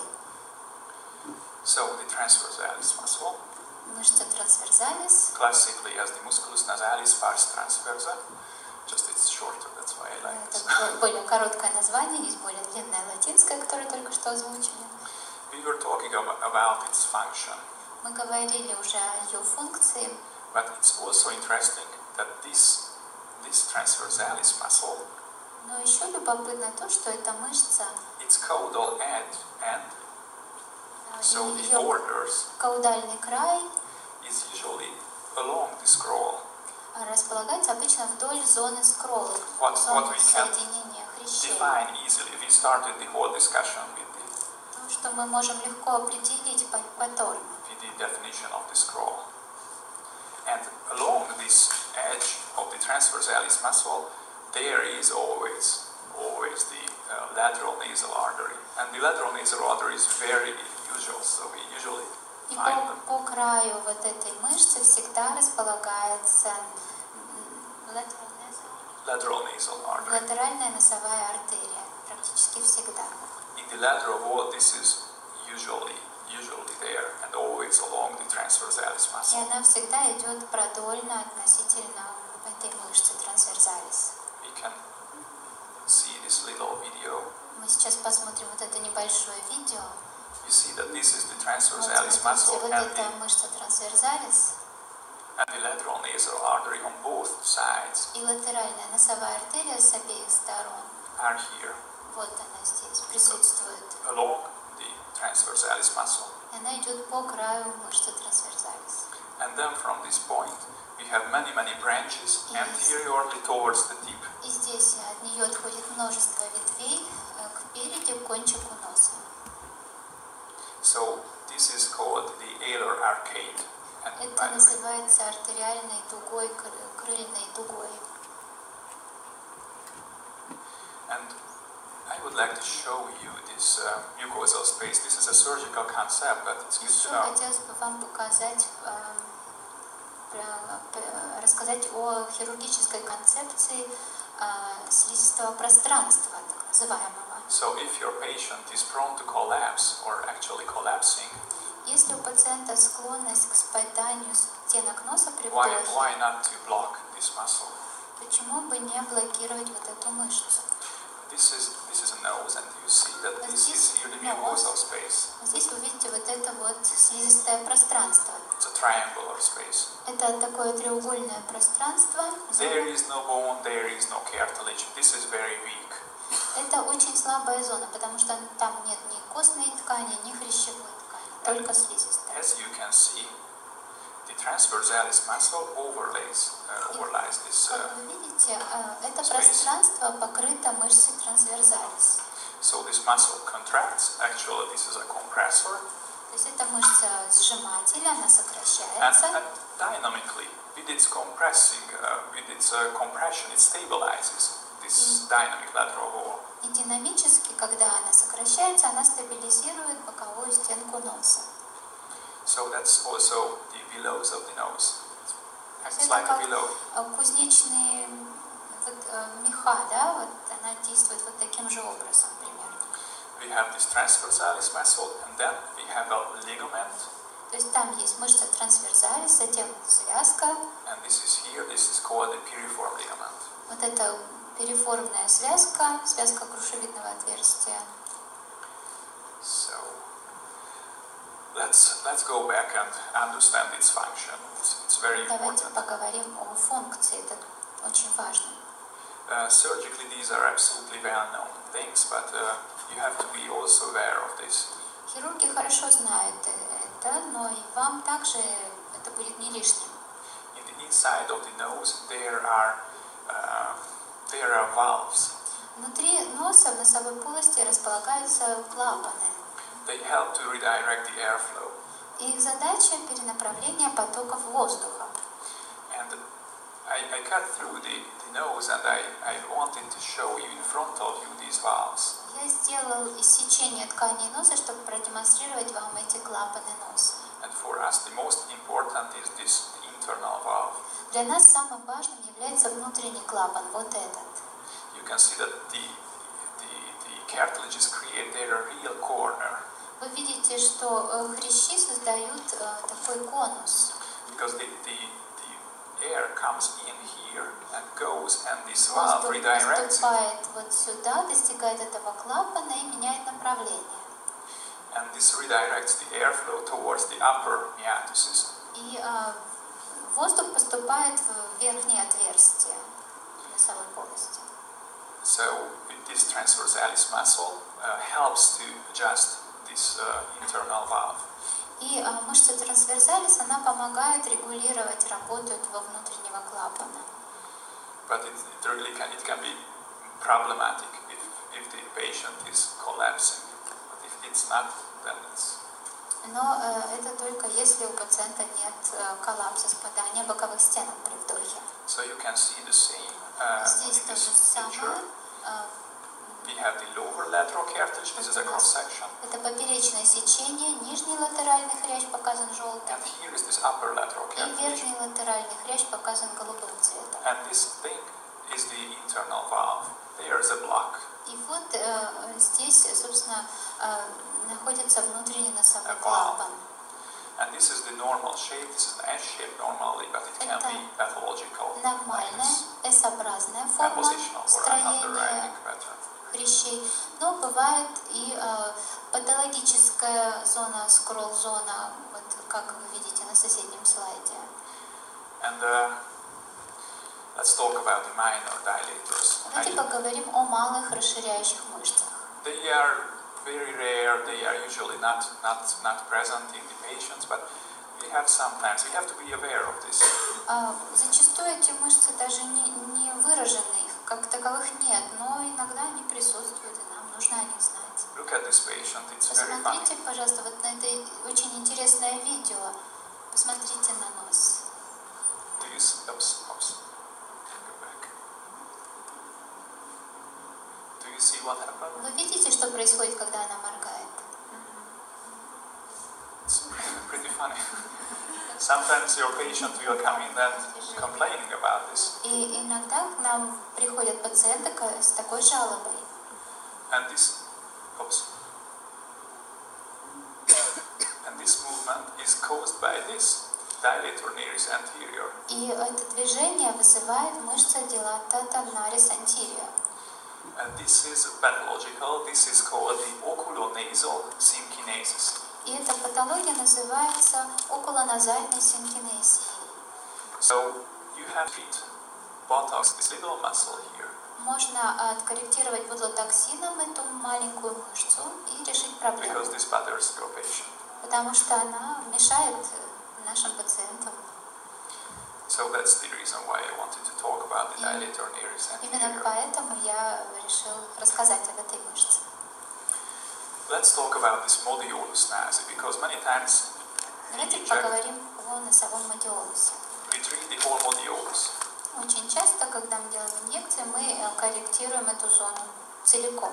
We cannot selectively inject all these muscles. We inject a lot. Потому что мы не можем селективно инъецировать здесь какую-то конкретную мышцу. So if your patient is dilating her or his ala and nostrils, and it's just hyperactive, Если у пациента гиперактивны мышцы, которые расширяют ноздри, you probably would like to block this widening of the ala. то мы естественным образом пытаемся блокировать эти мышцы. And this is caused by the levator labiis superioris. No? And the anaquinasi too. И But это возникает из-за работы леватора верхней губы. look, it's not so much nasal muscle, but it acts on the. Это не назальная мышца, но она влияет на крыло носа тоже, леватор. So this can dilate, widen your ala. So you would like to treat it with Botox. Она может расширять крылья носа, и иногда ее корректируют ботулотоксином. So there is this modiolus. Modiolus, as referred to the oral area, the modiolus is a chiasma of facial muscles held together by fibrous tissue. Модиолус – это место соединения мышц лица, которые удерживаются вместе фиброзной тканью. So the muscles are, they cross there, they go to the same place, and that's why we distinguished modiolus of the mouth and modiolus of the nose, because they act on the same point, but many muscles act on this. То есть модиолус есть в области рта, в области угла рта, там, где сходится много мышц, и такой же модиолус присутствует в области носа, где также сходится много мышц. And this is the superficial modiolus nasum.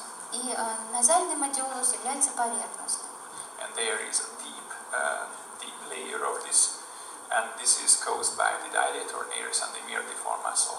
Также есть глубокий слой, это слой, который образует мышцы расширяющие ноздрю, и мертиформная, мертовидная мышца. Но мы глубокую часть модиолуса не корректируем. And now I'd like to show you what's the Pitangis midline ligament and how the depressor septi nasalis acts on the tip. It's very interesting. Сейчас хотел бы вам показать связку питанги, срединную связку питанги, и то, как работает мышца депрессор септиназии. Originally this was described as a dermocartilaginous ligament, but that's just not right. Изначально эту связку описывали как кожно-хрящевую связку. На самом деле это не так. You can imagine that there is the nasal smash. Представьте, что есть слой смаз в области носа, and they connect these midline ligaments. И по средней линии имеются соединительные связки. And why is it important for us? Почему это для нас важно? Because there is the superficial orbicularis oris nasalis right here. Потому что здесь присутствует поверхностная порция, назальная порция круговой мышцы рта. And here we have this depressor septi nasalis, this paired muscle. И здесь же присутствует парная мышца депрессор septi nasalis, опускающая перегородку. But if you do a dissection, you will not find any muscle fibers in the caligula. Но если мы сделаем диссекцию, то в области колумелы мы не найдем мышечных волокон. So there we have ligamentous fibrous connections towards the tip. И там к кончику носа идут лигаментозные такие фиброзные прикрепления. So if these muscles, the superficial orbicularis oris nasalis and the depressor septi nasalis contracts. И при сокращении депрессор septi nasalis и вот этой назальной порции круговой мышцы рта, then your patient will have plunging of the tip. У пациента может происходить опущение кончика носа. But please do not imagine this Pitangui ligament as a real ligament like in the genu or somewhere. Но, пожалуйста, не думайте, что связка питанги является истинной связкой в традиционном понимании. These are 4 slides which explains for us how these muscles act on the tip. Это просто как бы линии на напряжения, которые объясняют нам, показывают нам, как воздействуют мышцы на кончик носа.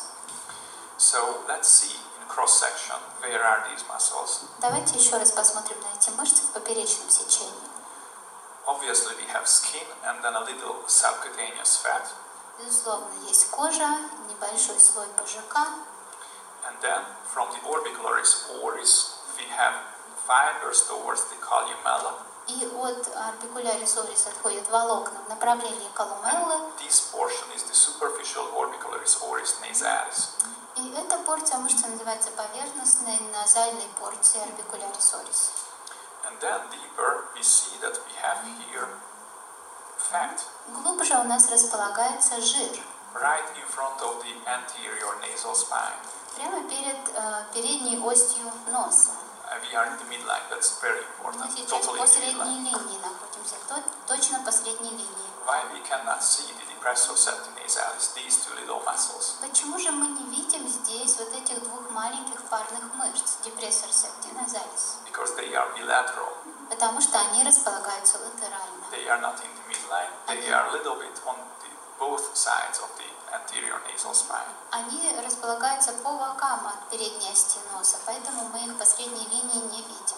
So if you would like to feel your subnasal area, to give a little bit projection to your subnasal area, you probably would like to go deep down to Если feel the premaxillary вы fat pad. пытаетесь заполнить зону субназалия для того, чтобы откорректировать ее, то вы должны идти глубже. And if you would like to treat your plunging tip, Глубокий жировой слой. А если вам нужно откорректировать опущение кончика носа, then you would like to botox the superficial orbicularis oris nasalis. то здесь нужно колоть эту поверхностную назальную порцию круговой мышцы рта, Which is located in this depth. которая располагается вот на этой глубине. Okay, let's move on. I mean the same. This is a video about this bitangi ligament. Вот это видео, на котором показана так называемая You see that this is the связка питанги. orbicularis oris and its fibers, the superficial orbicularis oris nasalis. И вот ее поверхностная порция, назальная порция круговой мышцы рта. While these paired little muscles are the depressor septi nasalis. А вот это две маленькие, одна парная мышца, это вот депрессор септи назалис. The superficial orbicularis oris nasalis is absolutely superficial. Поверхностная порция орбикулярис орис назалис, она действительно очень поверхностная. While the depressor septi nasalis travels in the membranous septum. А тогда как депрессор септи назалис, она проходит в мембранной перегородке. So it has a superficial layer which connects Есть the suit and a deep layer that's the depressor septi nasalis. и глубокий слой. And these are force lines, so it's вот not это a real ligament, it's fibrous connections. That's Линии more correct. напряжения, то есть это не собственно связка, это просто фиброзные такие соединения. And as you see, lateral to this is the myrtiform muscle, and it goes towards the seal. Латерально мы видим миртовидную мышцу, которая идет к порогу ноздри. Okay, let's talk about the tip and its ligaments, because we have some ligaments Давайте in the поговорим nose. о кончике носа и связках, которые там присутствуют. Normally the domes, this is the dome Вот of the это lower lateral cartilage. арки нижних латеральных хрящей. Usually it's connected by fibrous tissue, and we call this interdomal ligament. Обычно они соединены вот такой связкой, которую мы называем межарочной связкой. And we have intercrural ligament too. Также есть связка, соединяющая ножки. This connects the lateral crust, the bilateral lateral crust. Она соединяет две латеральные ножки с two двух sides сторон. of the two lower lateral cartilage. And we have intercrural ligament in the foot plates too. So, and this creates a sling, and this helps to slide on the septum if you pinch it. Также внизу, между основаниями ножек, также присутствуют связки, которые представляют собой как бы такую прощу, слинг. И этот слинг, он позволяет, обеспечивает скольжение относительно перегородки. If you pinch your kalimala, you can feel that it goes up and down. It can do Если everything вы because this is a захватите sling sliding on this septum. пальцами колумелу, то вы можете почувствовать, что она может перемещаться вперед-назад именно за счет вот этого слинга, по которому скользит перегородка. And then we discussed the piriform ligament. This in the mucosal space. Above this we have the transversalis muscle. Также мы уже говорили о вот этой связке грушевидного, идущей от грушевидного отверстия. И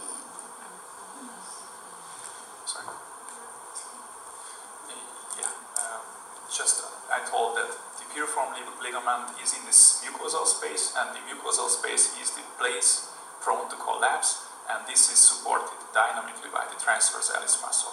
То есть вот эта вот пириформная связка, она находится в слизистом пространстве, о котором мы говорили, поверх которого располагается мышца трансверсалис, которая стабилизирует нос, боковые стенки носа на вдохе. And then scroll ligament, it connects the upper and lower lateral cartilage. Скролл-связка, она соединяет между собой нижний боковой хрящ и верхний. Longitudinally they are connected. And this is the longitudinal scroll ligament. Это такая продольная связка, продольное соединение хрящей. And we have also this vertical scroll ligament. Также есть вертикальная скролл-связка. And this is how the transversalis muscle can act on the internal valve, on the scroll. И именно поэтому мышца трансверсалис в зоне скролла может влиять на проходимость на внутренний клапан носа. So that's how it can really act on the scroll, on the internal valve. То есть она может посредством этой связки влиять на внутренний клапан носа. Some words about the osteocartilaginous foundation. You probably know this, but you would like to put your fillers usually on the cartilages and bones. So теперь несколько слов о костно-хрящевом основании носа. Вы, конечно, о нем знаете, но вот, тем не менее, расскажем о нем тоже. Иногда вы работаете филлерами в этой зоне. So we have a bony wall and cartilaginous wall, basically. У нас есть два свода, костный свод и хрящевой свод. And on the dorsum, this whole thing is closed. И в области спинки носа эти своды, они смыкаются. But if your patient is coming for injections after rhinoplasty, Однако, если к вам обратился пациент за инъекциями после ринопластики, and you see that the dorsum is intact in normal unoperated noses, то при нормальный нос, когда не оперированный нос, то спинка носа является интактной и целостной. so you can easily put your cannula or whatever on the cartilage or bone. И поэтому вам несложно ввести иглу или канюлю прямо на хрящевую или на поверхность хряща или на поверхность кости. But surgically, in the old times and nowadays, I think also in 90% we just cut out the whole thing. Но когда делаются операции, чаще всего иссякается верхняя часть костно-хрящевого свода. That means that we open the roof, we open the dorsum of the nose. То есть в результате вскрывается спинка носа. So with cannula or needle, you can go easily to hit the mucosa or whatever. The wall is not intact. И тогда, когда спинка носа, свод носа уже не является целостным, вы можете инструментом, иглой или канюлей повредить слизистую. And obviously, if the surgeon was not really on the periosteum or perichondrium, and they cut in a little bit into the muscles and they damage the vessels, then that's our real danger. И реальная опасность возникает тогда, когда хирург также затрагивает и мышцы частично во время иссечения тканей. I think it's also very, very important to ask the patient if she or he has any information about that, to ask it whether the surgeon have done debulking, cut out anything from the soft tissue. Поэтому важно спрашивать пациентов, известно ли им о том, что во время операции, например, хирург истончал мягкие ткани, что-то резицировал. because many times rhinoplasty surgeons try to debug, to devoluminize the nose, and many times they cut out from the soft tissue what they see. They just cut something out. Many times they just cut out the vessels too. Потому что зачастую хирурги, пытаясь уменьшить объем носа, они подрезают мягкие ткани и вместе с ними захватывают и сосуды. But they do this just only in cases when the soft tissue envelope is too thick. Но это делается лишь в тех случаях, когда слишком толстый чехол мягких тканей. Those patients are not the best candidates for injections. И такие пациенты, конечно, не являются лучшими кандидатами на выполнение инъекций. But if the surgeon did a nice dissections right on the periosteum and perichondrium of the muscle of the bones and Однако, если хирург провел осторожную отслойку по надкостнице или по надхрящнице, то, then they probably did not hurt this. Скорее всего, мягкие ткани остаются неповрежденными. And this is what we have to learn today very well. И это то, что мы сегодня должны хорошо уяснить. I think we have 40 minutes and we will talk about the vessels because that's our biggest problem, the У vessels. нас примерно 40 минут еще осталось, и мы поговорим о сосудах, которые являются для нас наиболее проблематичными. We have to go through the main arteries. We all know this, but just to repeat this. Вы, конечно, знаете все основные артерии и сосуды, но мы просто повторим. On the dorsum, it's called the dorsal nasal artery. В области спинки носа у нас располагается дорзальная артерия носа. Laterally, this is called the lateral nasal artery. Латерально у нас идет боковая носовая артерия. And another important vessel artery source is the columnar artery. Еще одна важная артерия – это артерия колумелла. All of them create a whole system and supplies the nose, especially the tip. Все эти артерии образуют совместную единую сеть, и они кровоснабжают кончик носа. And many times, mostly in the cases, we see a marginal artery. И очень часто мы видим такие краевые ветви артериальные. And between the marginal artery and the lateral nasal artery, there is a very, very rich arborization and anastomosis system. И между вот этими латеральной носовой артерией и краевой артерией густая сеть ветвей и анастомозов And that's наблюдается. called the alar arcade. И это называется артериальной дугой крыльев носа. And also, here we have the subnasal artery. Также есть субназальная артерия. And we have angular artery, which is in this case almost absent. И угловая артерия, которая в данном случае практически не представлена здесь. So, and these all, I mean not all, but mostly, they are from the facial artery. И в основном все эти артерии отходят от лицевой артерии. So, imagine that your patient had open rhinoplasty. What does it mean for us? Представьте, что пациенту вашему была проведена ранее открытая ринопластика. Что это означает для нас? We are really afraid in the tip, in this alar region. Мы должны проявлять особую осторожность, работая с кончиком носа в области крыльев носа. If the patient had open rhinoplasty, that means that the surgeon got through the columella. Потому что если выполнялась ринопластика открытым методом, это означает, что была рассечена артерия колумелла. So that's 99% that the surgeon cut through the columellar arteries. Вероятность этого составляет 99%. So the supply to the tip is pretty sure that it's much less. И можно гарантированно сказать, что кровоснабжение кончика носа значительно ухудшилось. Just because of this first surgical step. Уже благодаря вот этому начальному этапу операции. And then the marginal artery is usually very close to the cartilage. Краевая артерия, как правило, располагается очень близко к хрящу. So many times they damage this too. И ее также зачастую во время ринопластики повреждают. And since the lateral nasal artery is more superficial, usually above surgical path.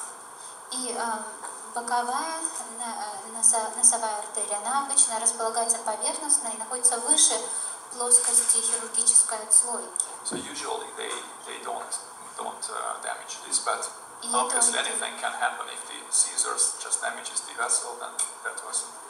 И эта артерия обычно не повреждается, но, как вы понимаете, во время операции может произойти все, что угодно. Она могла быть случайно повреждена кончиком ножниц, например. So where are the arteries? That's very important for us. Очень важно понимать, где располагаются артерии. As emphasized by Dean Toriumi in 1996 in an article. Дин Ториуми в 1996 году написал по этому поводу статью. And it's very true. И она актуальна по сей день. That the vascular system was found in the subcutaneous plane about this mass layer. И согласно Ториуми, васкулярная система находится в подкожной плоскости над слоем смаз. So dissecting and injecting in the areolar plane below this mass leads to minimal disruption of the vasculature. И выполнение отслойки или инъекции в рыхлую соединительную ткань под смаз приводит к минимальному повреждению сосудистой сети. So this means that muscle, and on the top of the muscle we have the vessels. То есть у нас идет мышца, и прямо поверх мышцы находится кровеносный сосуд. So we should inject underneath the muscle. То есть мы должны делать инъекцию под мышцу. If we are talking mostly about the dorsum and tip. Если мы говорим сейчас о спинке и о кончике носа. But this is the general rule. То есть это такое общее правило.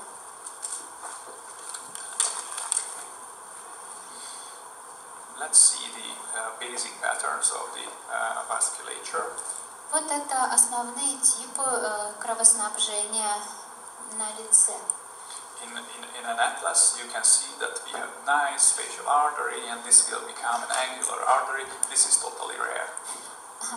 Как правило, в анатомическом атласе нам рисуют красивую лицевую артерию, которая переходит, как и положено, в угловую артерию и идет до конца, но на самом деле зачастую так не бывает.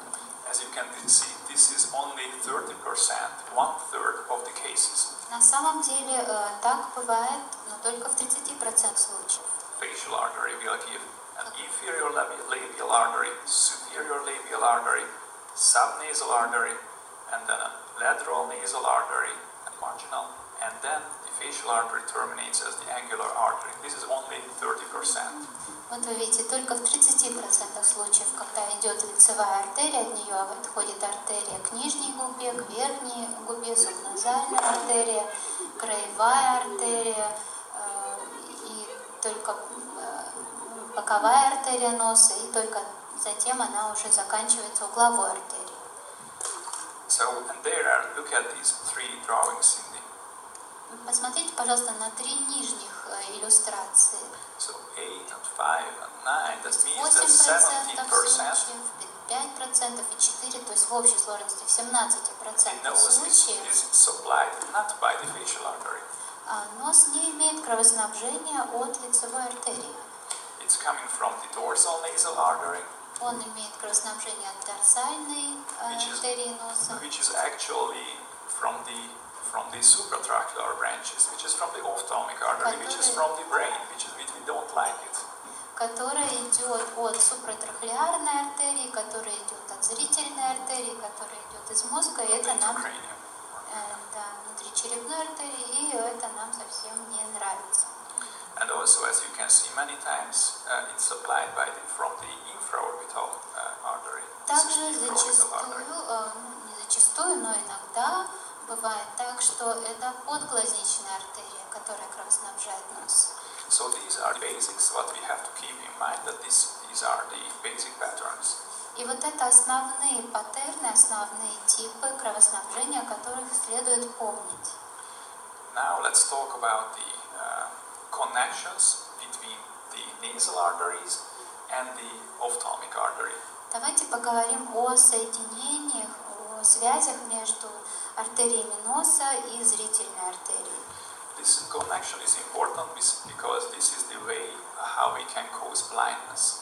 Почему это важно? Это важно, потому что именно так может развиться слепота после инъекции. Obviously, the blindness after hyaluronic filler injection is extremely rare, but still it's good to know. После инъекции филлеров на основе гиалуроновой кислоты наступление слепоты крайне редко, но тем не менее нам нужно об этом Good to знать. know what's the anatomy behind this. И нужно знать анатомическую подоплеку So этого. this is the external carotid artery, Вот у нас наружная сонная артерия. and the external carotid gives a branch. This is the facial artery, И от нее отходит ветвь, которая называется лицевая артерия. and it goes up on the nose, Она идет вверх по носу, and will be at the end dorsal nasal artery or anastomose with the dorsal nasal artery. и затем она может иметь анастомоз дорсальной артерии. And we can go to this point И вот мы можем дойти вот до этой точки through the internal carotid artery. по системе внутренней сонной артерии. The internal carotid artery will give a little branch here, and this is the ophthalmic artery. Вот здесь, на этом уровне, от внутренней сонной артерии отходит зрительная артерия, артерия офтальмика. Ophthalmic artery, then supratracheal artery, Затем она становится супратрахеарной надблоковой артерией. and the supratracheal and the dorsal nasal they usually connect to each other. И, They как create правило, anastomosis. надблоковая артерия имеет анастомоз с дорсальной артерией носа. So you can see the same here. We have the internal carotid artery, ophthalmic artery, and here is this little branch, is the retinal artery. Вот здесь то же самое, вы видите внутреннюю сонную артерию, зрительную артерию и артерию сетчатки. So there's many theories how the hyaluronic acid can somehow accidentally go into the retinal artery. Существует масса теорий о том, как случайным образом филлер, введенный филлер гиалуроновой кислоты, может оказаться в артерии сетчатки. I just would like to tell you one possibility, Я хотела бы вам просто рассказать один из возможных вариантов, which is, I think, can be very understandable. который будет вам, наверное, наиболее понятен. What you have to keep in mind that the blood pressure in the internal, in the brain, the blood pressure is much higher than in the external system. Not much higher, but higher. Вы должны понимать, что давление в системе внутренней сонной артерии в головном мозге гораздо, не гораздо, но выше, чем в системе наружной сонной артерии. So even if it's anastomosing, this should come from the inside to outside. И поэтому, если есть анастомозы, то они идут изнутри к наружу. But if you accidentally inject the dorsal nasal artery, Но если вы случайно попадаете в просвет дорсальной артерии носа, and it communicates with the supratracheal, а она сообщается с надблоковой артерией, and you just inject it and feel it, or just every time we just try to palpate our hyaluronic acid and smooth it and etc. And somehow accidentally what you can cause, you push your hyaluronic acid through the supratracheal, through the ophthalmic artery. это потому что мы продолжаем, вводим препарат, пытаемся выровнять зону в верхней части носа, и у нас может препарат оказаться в просвете надблоковой артерии и попасть в зрительную артерию. And you press your hyaluronic acid up to here. Если вы форсированно вводите гиалуроновую кислоту вот на этом уровне, And then you take away your hands, а затем убираете руки, то есть перестаете там прижимать все, and the direction of the blood flow will be as it should be, кровоток будет таким, каким он и должен быть, from the inside towards the outside. изнутри к наружу. It can be possible that some particles will be draining outwards, but not through the ophthalmic towards the supratracheal, but accidentally towards little arteries like the retinal artery. И иногда частицы препарата могут вместе с кровотоком попадать не из зрительной артерии в надблоковую, а вот попадать в маленькие артерии, например, в артерию сетчатки. So that could be also a possibility how it can get there into the retinal artery, which is extremely rare. Один из возможных вариантов, он, к счастью, очень редкий, когда частицы препарата оказываются в артерии сетчатки. But I have a feeling that we still don't really know how it is. На самом деле у меня ощущение, что мы до сих пор еще не разобрались с этим механизмом. So now we have a half hour, and I would like to show you now videos. Сейчас у нас осталось полчаса, хотелось бы вам показать видео. And now I would like to switch to this screen because I think it's better resolution and contrast. So I would like to show you the arteries really, how deep you should go, where they really are. И сейчас мы переключимся на телевизор, потому что там лучше разрешение, и чтобы посмотреть артерии, на какой они глубине располагаются, нам будет более хорошо это понятно и видно на экране телевизора, поэтому можете поближе переместиться, чтобы хорошо видеть. Okay, that's fine. Just it would be probably better if I could see somehow.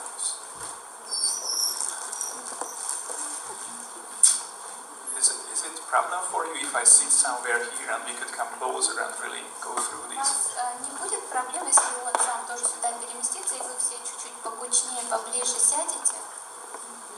No, it's okay. It's okay? Yeah. Yeah, just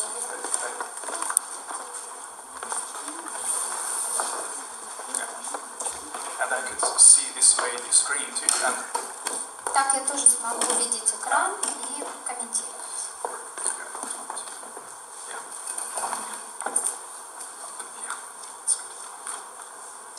So I have some. Let's do this. We could go through the facial arteries at first. Facial arteries at first. Давайте сначала посмотрим на лицевую артерию. Then we could check the different types of facial arteries afterwards. Потом посмотрим на разные типы строения лицевой артерии. So at first, I think this will be on the calumelar artery. Это видео, по-моему, посвящено артерии Колумеллы. You can see what I did. That was almost nothing. Skin. Здесь кожный лоскут подняли. And right underneath, in the subcutaneous fat, we discussed it, there we have the calumelar artery. That's very superficial. Тотчас под кожей в слое ПЖК находится артерия Колумеллы, то есть она находится очень поверхностно. And then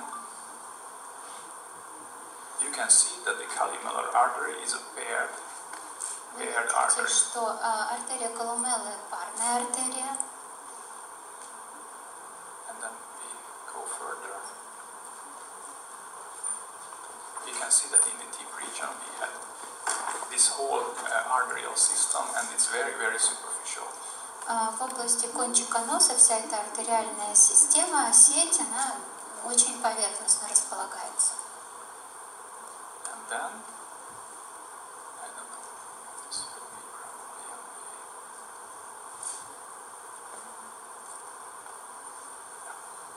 you can see that in this region we have very, very thick subcutaneous fat.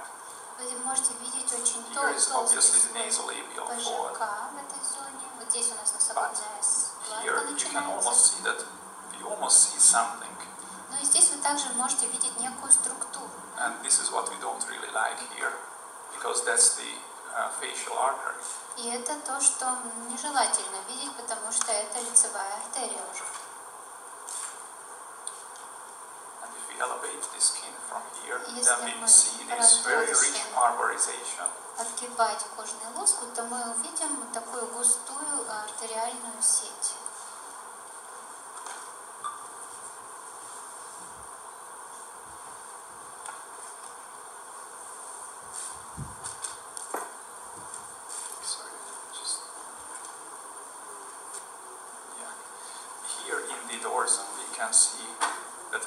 this glabellar fat, the procerus muscle is much deeper. It sits on the bone. Спинки носа мы видим,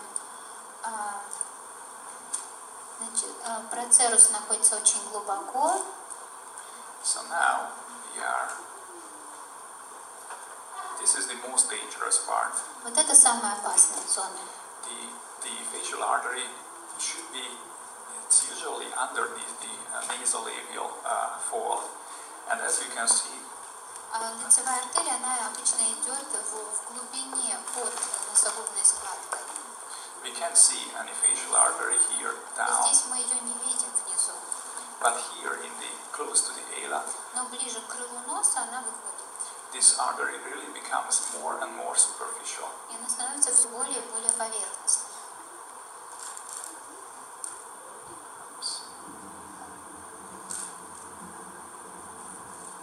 Have you seen this? I cut a little bit from the subcutaneous fat, and right after 1-2 millimeters, I could expose the whole facial artery.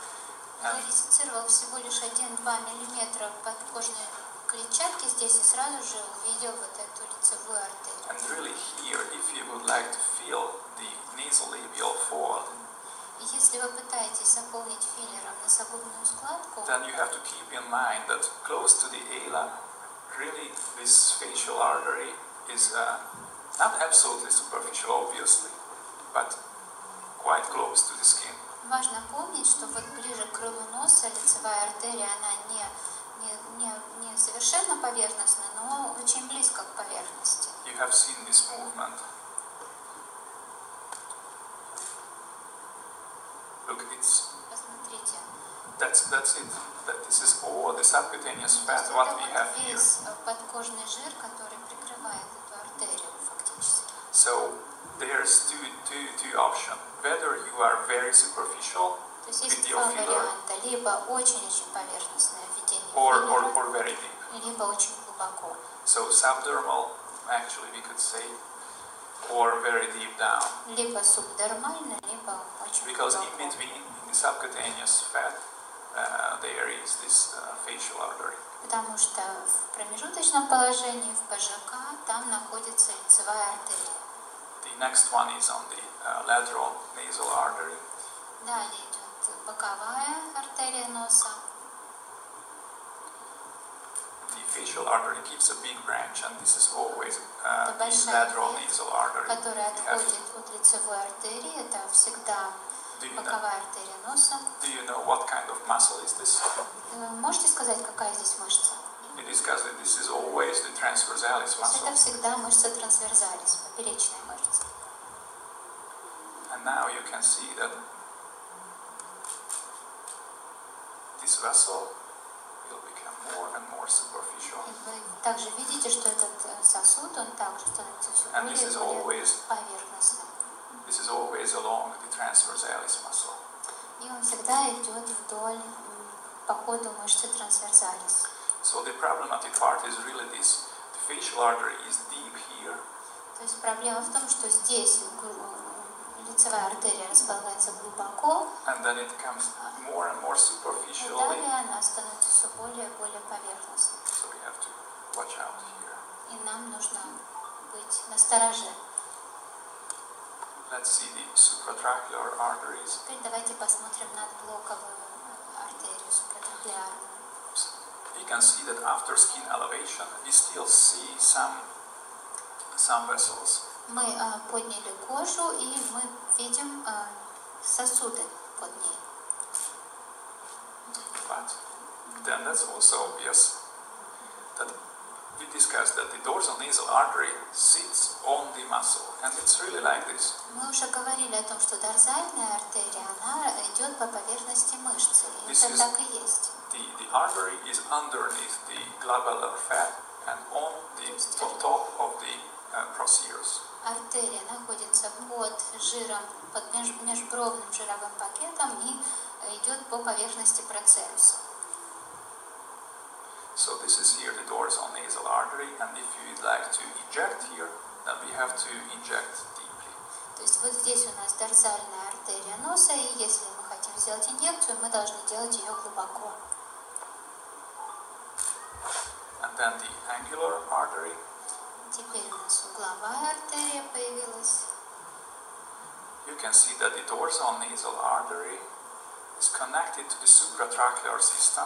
Вы видите, что дорзальная артерия носа соединяется с системой трахеарной артерии, And суpraтрахеарной. you can see that the angular artery is not from the facial artery, this is from the И supratracheal вы system. видите, что угловая артерия здесь идет, она не является продолжением лицевой артерии, она идет от суpraтрахеарной артерии. This is pretty dangerous combination. Это достаточно такое опасное сочетание. Because if you inject here the dorsal nasal artery, Потому что если вы попадаете в просвет дорзальной артерии, you can здесь, press your hyaluronic acid through the supratracheal system into the eye. то вы можете нажатием протолкнуть гиалуроновую кислоту внутрь глазной зрительной артерии. But you can see that the angular artery is superficial also. Но также видите, что угловая артерия также является поверхностной. So if you would like to fill here the tear trough, Поэтому если вам нужно заполнить слезную борозду, which is obviously here, которая вот здесь вот явно располагается, then the filler must be on the periosteum deep филлер нужно выкладывать глубоко на надкостницу. in this region to avoid В этой зоне, the injection to the vessel. чтобы избежать инъекций в просвет сосуда. Okay, the next one will be in the superior labial artery. Следующее видео будет посвящено верхней губной артерии. It's important for us because this will give the columnar artery. Это важно, потому что от нее, от этой артерии верхней губы, отходит артерия колумеллы. So here is the nasolabial fold, Вот здесь у нас носогубная складка. and then this little branch, as we discussed, this will be the subnasal artery, А and вот this эта небольшая ветвь – это артерия субназальная. is usually underneath the subcutaneous fat and in front of the deep muscles, what we discussed, myrtiform and the others. Она обычно располагается под ПЖК и поверх глубоких мышц, таких как мертовидная мышца. But we usually don't feel here, so Но мы обычно здесь филлеры не вводим. what's this? А это This is- что? This is the facial artery. Это у нас лицевая артерия. This should be here, Она, по идее, должна вот здесь проходить. along the nasolabial fold, but in this case this was much складки. more medial. Но в данном случае она идет гораздо медиальнее. You can see that in the lip I take off at first the subcutaneous fat, Вы видите, что в области верхней губы сначала убираю слой ПЖК, and then very deeply. а затем уже очень I глубоко. don't know why I cannot reduce that fast. Yes, so the facial artery in this region Лицевая артерия вот здесь, она will be deep, as you see. идет глубоко. It's absolutely deep. But here, as it вот approaches здесь. the A-light, always pierces the levator labis superioris anaquinasi and becomes deep. То есть, I mean, когда that's эта артерия подходит к крылу носа, она всегда прободает элеватор верхней губы и крыла носа и выходит на поверхность. Obviously not absolutely subdermal, Она, конечно, не субдермально располагается, но but you can see достаточно that близко. pretty superficial. Вы видите, что очень близко к поверхности. Okay, then the next one will be on the nasal, what's this, the subnasal artery.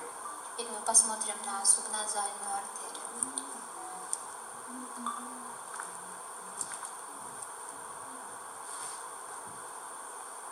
So this is the seal, and you can see that the facial artery gives a little branch. Вот здесь у нас порог ноздрей, вы видите, что от That's the лицевой subnasal артерии artery, which is little, pretty deep. отходит небольшая веточка, And это и it many есть times субназальная артерия. gives little branches towards the ala. This will be the marginal artery later И on. еще иногда отходит небольшая веточка But we к don't крылу really носа, inject here. которая For становится us, it's important краевой. the angular, this lateral nasal artery and the termination of the facial artery, because we would like to treat the nasolabial fold. Но здесь мы вот обычно не работаем филлером, поэтому Let's see the superior labial artery. Давайте посмотрим на артерию верхней губы теперь. This is obviously not strictly nose, but Ну, конечно, не совсем нос, но тем не менее. so you can see that the facial artery here in the lip is always curvy. Вы видите, что в области губы эта лицевая артерия, она всегда имеет такую извилистую And траекторию. not just in the lip, but Не только в from the области mandibular губы. angle to the nose, it's always curvy. На самом деле от угла нижней челюсти до носа, до крыла носа, она всегда имеет такой извилистый ход. While the facial vein, which is more lateral, somewhere here, it must be somewhere here, it's always straight. And now you can Just repeat it. facial vein is always more lateral to the artery. Лицевая вена, как правило, идет латеральнее артерии, и она имеет более прямую траекторию. But the facial artery is always curvy. And now you can see the superior artery. А здесь вы видите артерию верхней губы. It's pretty huge. Она достаточно выраженная, достаточно крупная. And I think I have another video showing the whole superior labial. Есть еще одно видео, где хорошо видна верхняя губная артерия. Yes, this should be on this.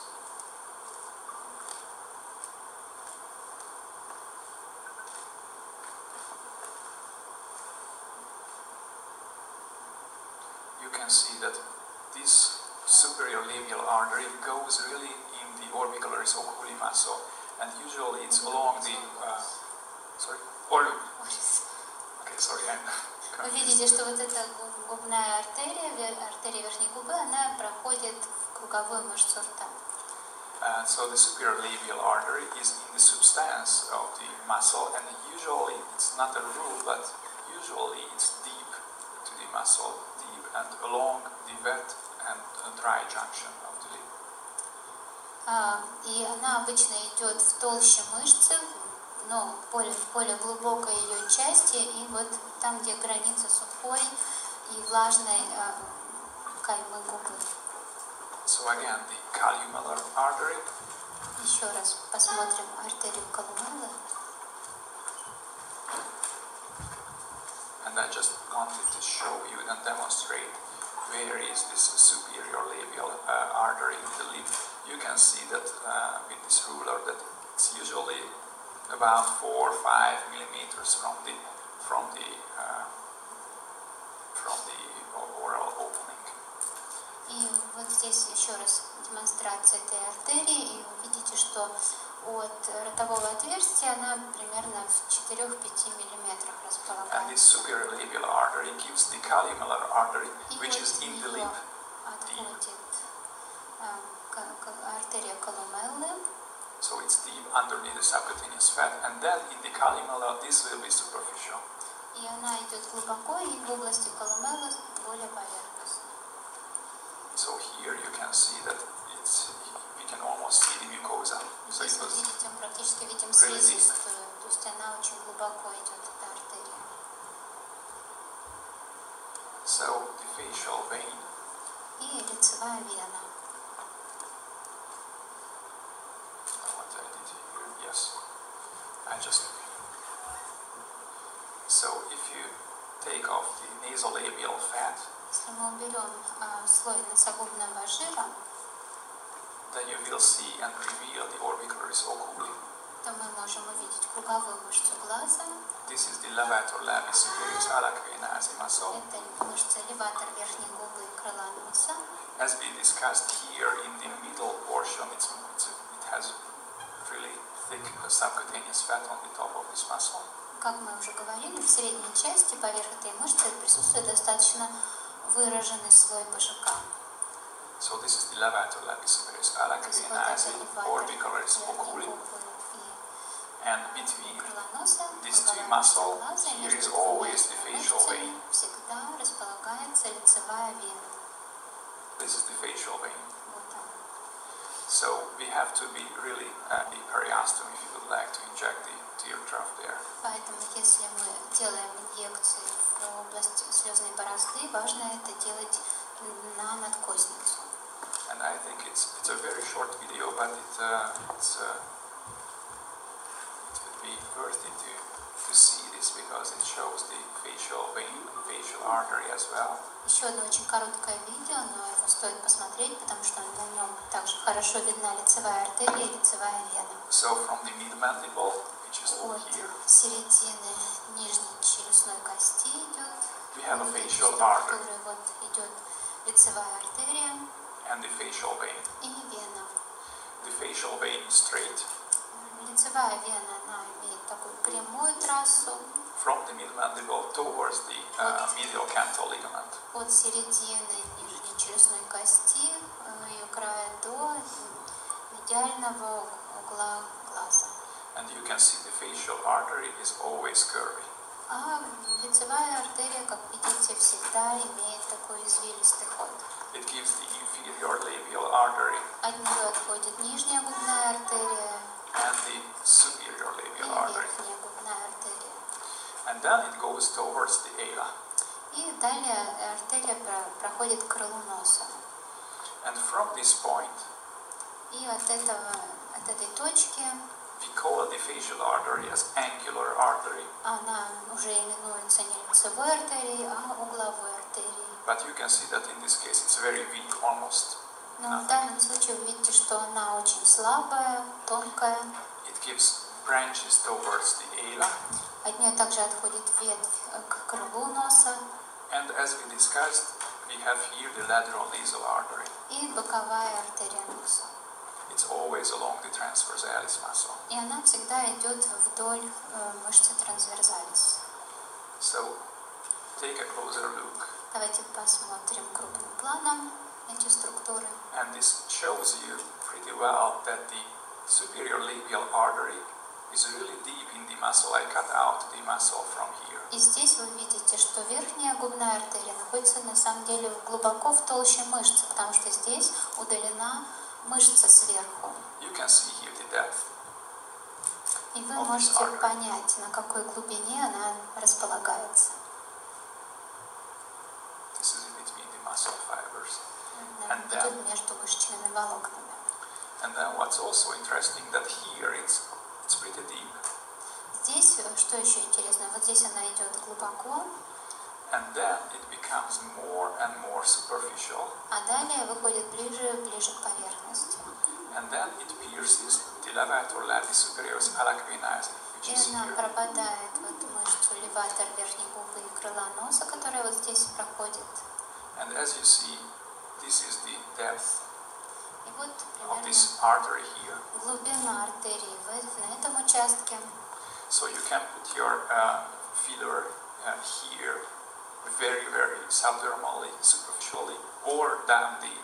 То здесь вариант расположения филлеров либо субдермально очень поверхностно, либо глубоко. And now you can see that the muscles are deeper than the vessels. И видите, что мышцы здесь находятся глубже, чем сосуды. So again, they come from the deep. То есть идут сосуды из глубокого слоя, This becomes more and more и superficial. становятся все ближе, более поверхностными. And the other reason for that here we have very thick soft tissue envelope, soft tissue layer. И еще одна из причин того, почему здесь толстый слой мягкой But ткани. for example, here close to the medial canthal ligament, the soft tissue is very thin, so they must become more superficial. Ближе к медиальному углу глаза ткани становятся более тонкими, и, соответственно, артерии тоже ближе к поверхности. Okay, and if we have a little, I think should we continue or not? Продолжим мы еще чуть-чуть или Because закончим? I have some videos if you, Есть еще несколько видео. or is it boring? Или вам скучно? No, you may continue. They Okay. want you to continue. Okay. But if it's boring or too much about the arteries, then Но если вам we can скучно stop. слушать про артерии, мы можем Okay. остановиться. Okay. So look at this. Посмотрите, is пожалуйста, сюда. What we would like to see, but we are not sure that we will see this. Это тот тип, который мы ожидаем, тот тип расположения сосудов, который мы ожидаем, но он не всегда таков. Here is the mid-mandible, Вот здесь у нас середина нижней челюстной кости. The facial artery goes towards the mouth, corner of the mouth. Лицевая артерия идет в направлении угла рта.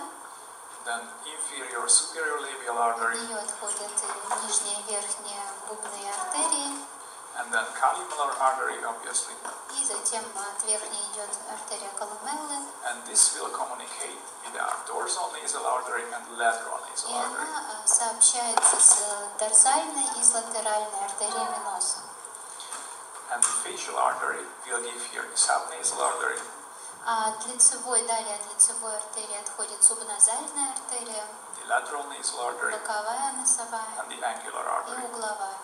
And these will be connected to the supratracheal system И here. она сообщается с системой супратрахеарной артерии. And the facial vein is always lateral to this. Лицевая вена всегда идет латеральнее артерии. And the vein is straight while the arteries are curvy.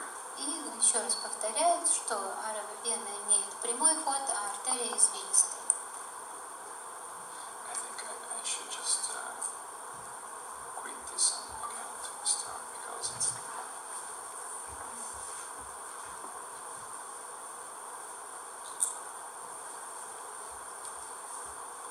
Okay, you see here that the facial artery is really in the deep.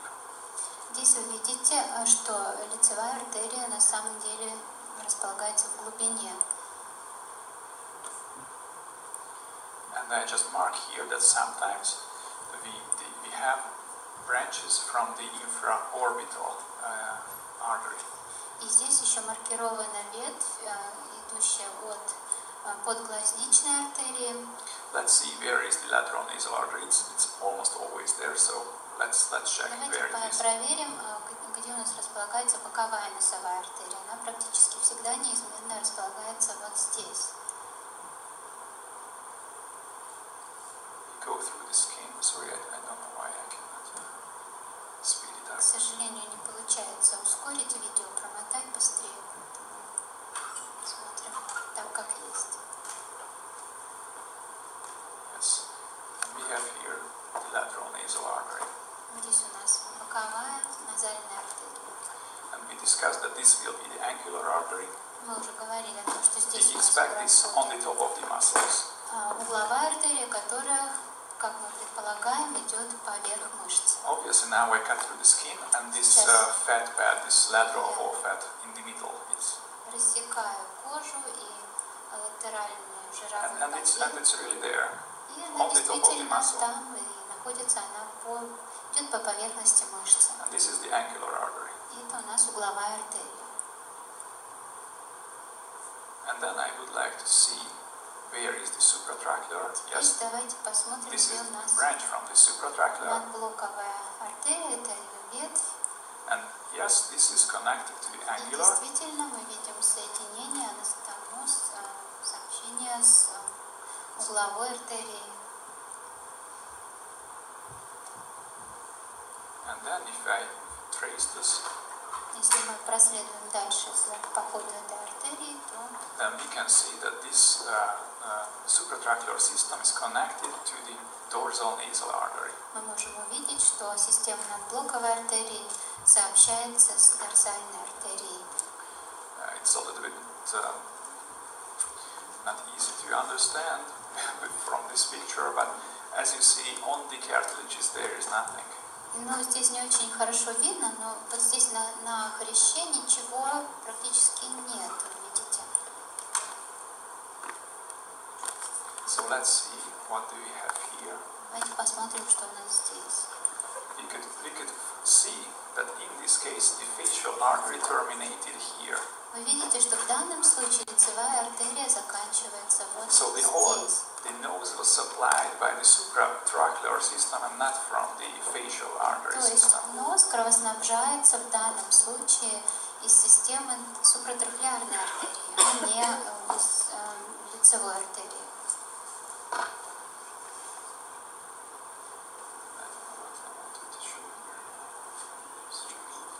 Yes, it's very interesting for us to see how deep is the labial artery. Здесь мы посмотрим на глубину залегания верхней лабиальной артерии. So the facial artery comes from the deep and it's right lateral to the modiolus-nasal. Pierces the muscles. Лицевая артерия выходит из глубины, и она проходит рядом с модиолусом носа и прободает мышцу. Did you see that I cut through the skin? Вы видите, что я рассекаю There's the кожу, subcutaneous fat, под ней and ПЖК, this goes into the muscle. и артерия Look, I have to cut through the заходит в muscle мышцу. to reveal it. И чтобы показать эту артерию, мне нужно рассекать мышцу.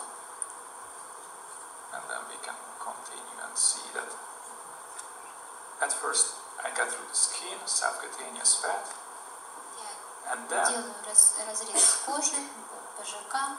we see that on the top there is nothing, and I have to cut through the muscle. Поверх мышцы нет ничего, поэтому мы рассекаем мышцу, To see the facial, the superior labial чтобы artery. увидеть эту верхнюю губную артерию.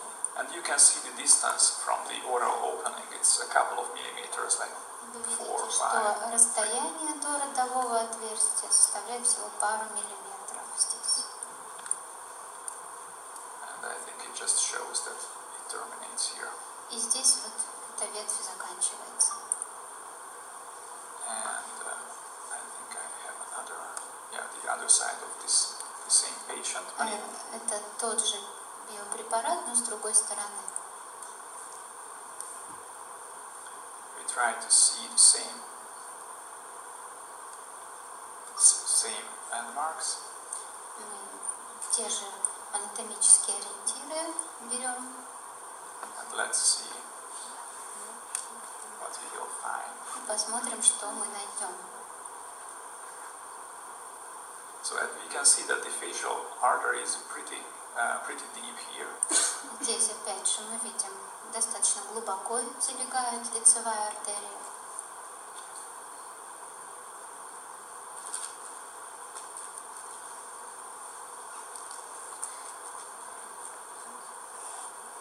I don't know that you have seen it or not, but here was a moment when we could see that the facial vein is here. Нет, но в этот момент здесь видна And the лицевая вена. facial artery is always more medial.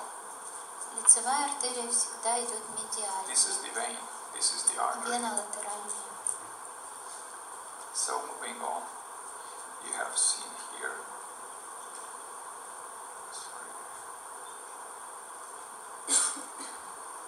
The facial artery becomes more and more superficial. Здесь лицевая артерия выходит все ближе к поверхности. And now we see again the same, that the facial artery is in the muscle. И здесь мы также видим, что лицевая артерия проходит в толще мышцы. I have to cut through the muscle То есть мне приходится to reveal the рассекать superior labial мышцу, artery. чтобы увидеть верхнюю губную артерию. It's in the substance of the muscle, pretty deep, as you see now. То есть она идет в толще мышцы, причем достаточно глубоко. Here is the superior labial artery. Вот она, верхняя губная артерия. Okay, let's try to find the other branches. Давайте попробуем найти другие ветви. You can see that this is the type when the facial artery is lateral to the nasolabial fold, so we are pretty safe in these cases. Вы видите, что в данном случае лицевая артерия проходит латеральнее носогубной складки, то есть здесь достаточно безопасный вариант расположения. But the lateral nasal artery is in the same position. Но латеральная артерия носа, она находится в том же неизменном положении. Oops, this was the As you see, the facial artery is much more lateral than it was earlier. Как вы видите, здесь лицевая артерия гораздо более латеральна сейчас находится, чем она была до того. So it's safe to feel the nasolabial. То есть здесь было бы безопасно работать филлером в области носогубной борозды.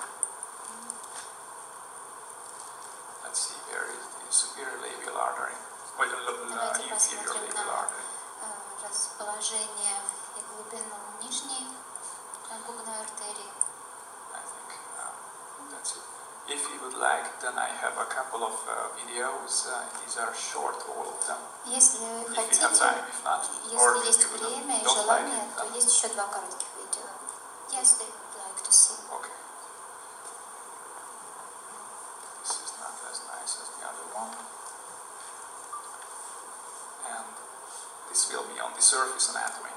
How we Это видео define, по поверхностной анатомии, как мы определяем. we can outline easily the lower lateral cartilage. You see this Мы convexity легко there. можем определить по выпуклости контуры нижнего латерального хряща. We can palpate where is the piriform aperture. Также мы можем пальпировать периформное отверстие грушевидное. And we will know that between the lower lateral cartilage and the piriform aperture, there is the upper lateral cartilage. И мы знаем, что между нижним латеральным хрящом и грушевидным отверстием находится верхний латеральный хрящ. And we were talking about this area. This is this scrolling area. What you can. О зоне скролл, о зоне соединения этих хрящей мы уже говорили. Here laterally, here is obviously the nasal bone and the Здесь frontal process of the очевидно maxilla. находится лобная кость, носовая кость и лобный отросток верхней челюстной кости. And here is this triangular space, the mucosal space. There will Вот be the здесь transversalis muscle. слизистое пространство, где находится только мышца трансверзалис. So the transversalis is this triangular thing. Трансверзалис это треугольная мышца. And here's the procerus. Здесь у нас процерус. This little muscle, remember the Здесь blinking небольшая girl. мышца, помните девушку, которая Dilator моргала? nearest anterior is located here. Это мышца расширяющая, передняя мышца расширяющая ноздри. Вот она здесь And находится. here is the levator labis superioris alaquenasi А muscle. здесь у нас мышца, поднимающая верхнюю губу и крыло носа. In the ala, we have the dilator nares or В области крыла носа у нас musculus также nasalis parsalis. мышца, расширяющая ноздрю. More laterally, И далее латерально yeah, that was the levator labis superioris muscle. леватор лабии супериорис. This triangular muscle. So do not mix it up. This is the levator labis superioris alaquenasi. Это леватор верхней губы и крыла носа, не путайте эти мышцы.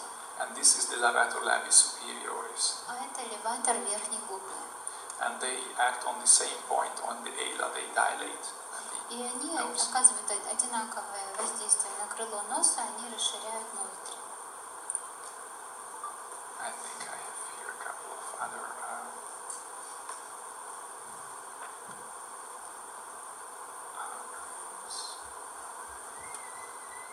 so this will be a type A2 nasal blood supply. We discussed this. Мы также обсуждали этот тип кровоснабжения носа. These moments are probably interesting.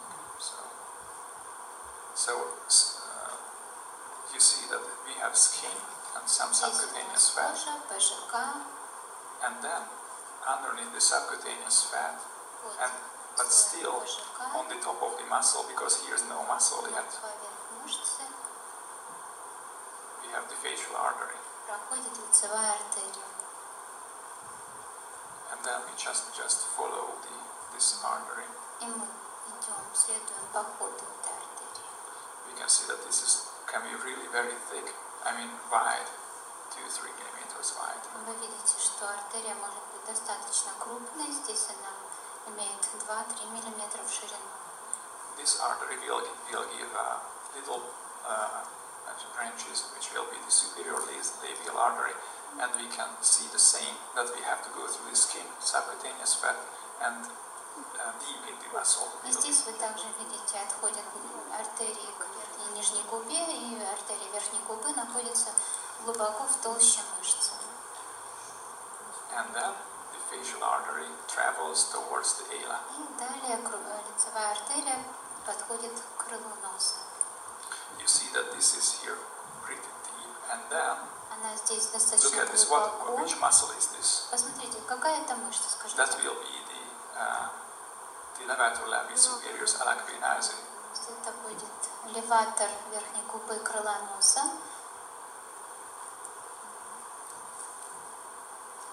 So this area is pretty dangerous. Вот эта зона достаточно рискованная.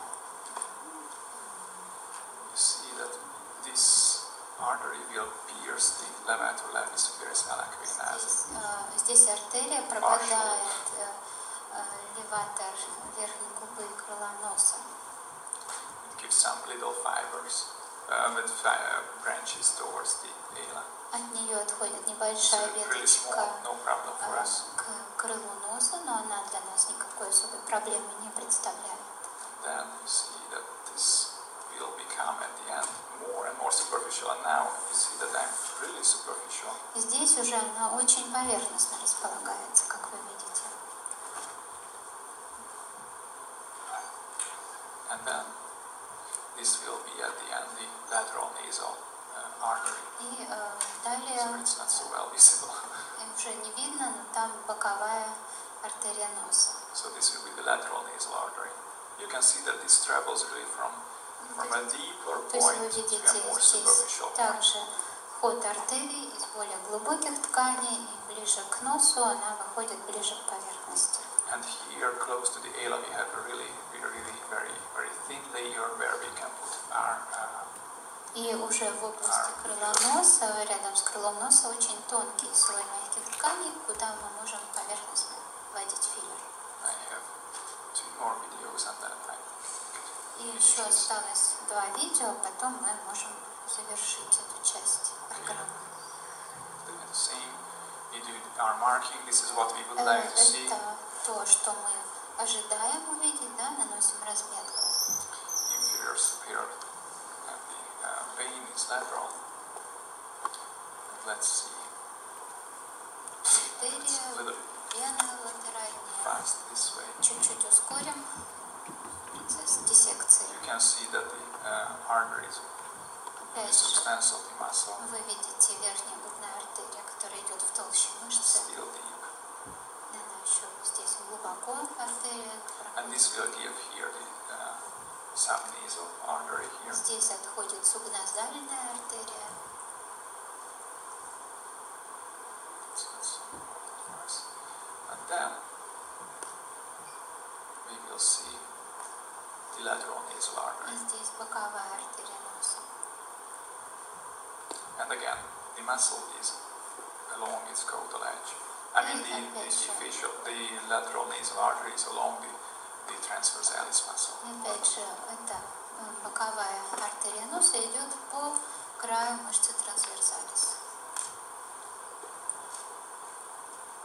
We can see here that the other branches of the facial artery are much more lateral.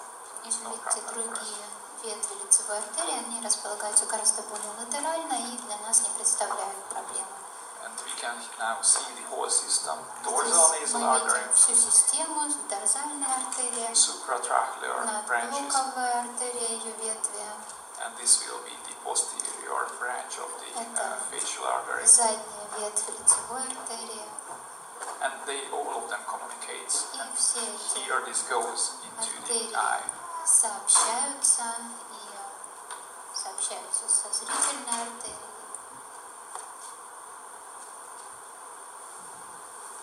Okay, then this will be a type A, which is interesting Сейчас because the nose will be supplied not по типу by Б, the facial artery. когда нос кровоснабжает не лицевая артерия.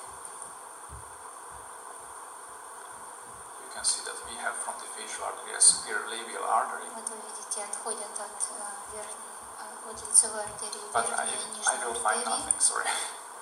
So it just shows that I tried to see something here. Я пытался здесь But there was найти nothing, артерию, но because там ничего не было, The whole nose was supplied потому from что the supratracheal and кровоснабжение infraorbital system. носа осуществлялось из системы подглазничной и надблоковой артерии. And here is the last video, and this is on Последнее видео the muscles.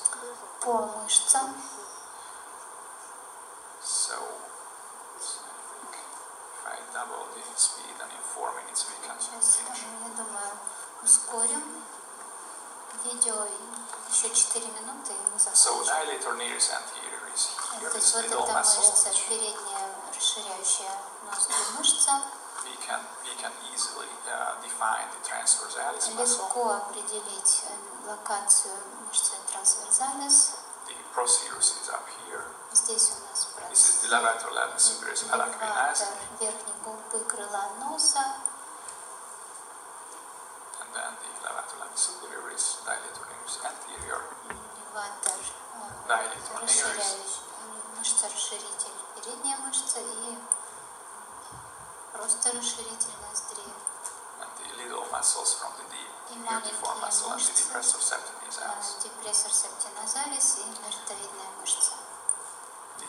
Here is the orbicularis oris muscle, and which it gives some branches and some fibers to the calimala, and that's the superficial orbicularis oris nasalis.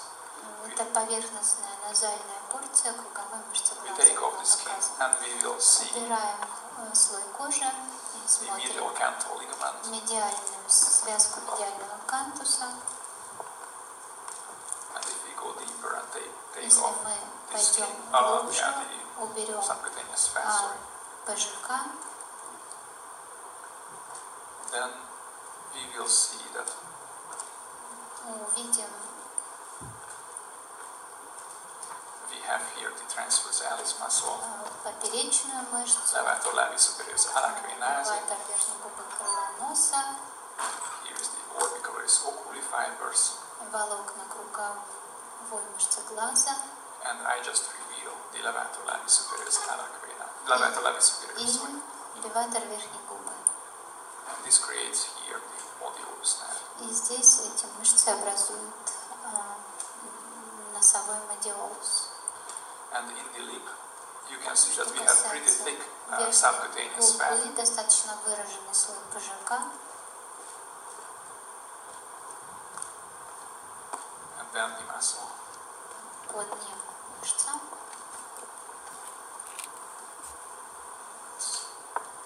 You can see now that we have some subcutaneous fat on the procerus Еще muscle. ПЖК на поверхности процеруса. This little muscle is the procerus. Вот эта небольшая мышца, это процерус. And then it will go on the forehead. И он переходит на зону лба. And then now we reveal the muscles of the forehead. И здесь Frontalis уже muscle. мы видим мышцу фронталис. Some fibers, these Вот эти волокна. is the depressor supercilium. Депрессор суперцилия. Both of them is very superficial. Обе эти мышцы очень поверхностно располагаются.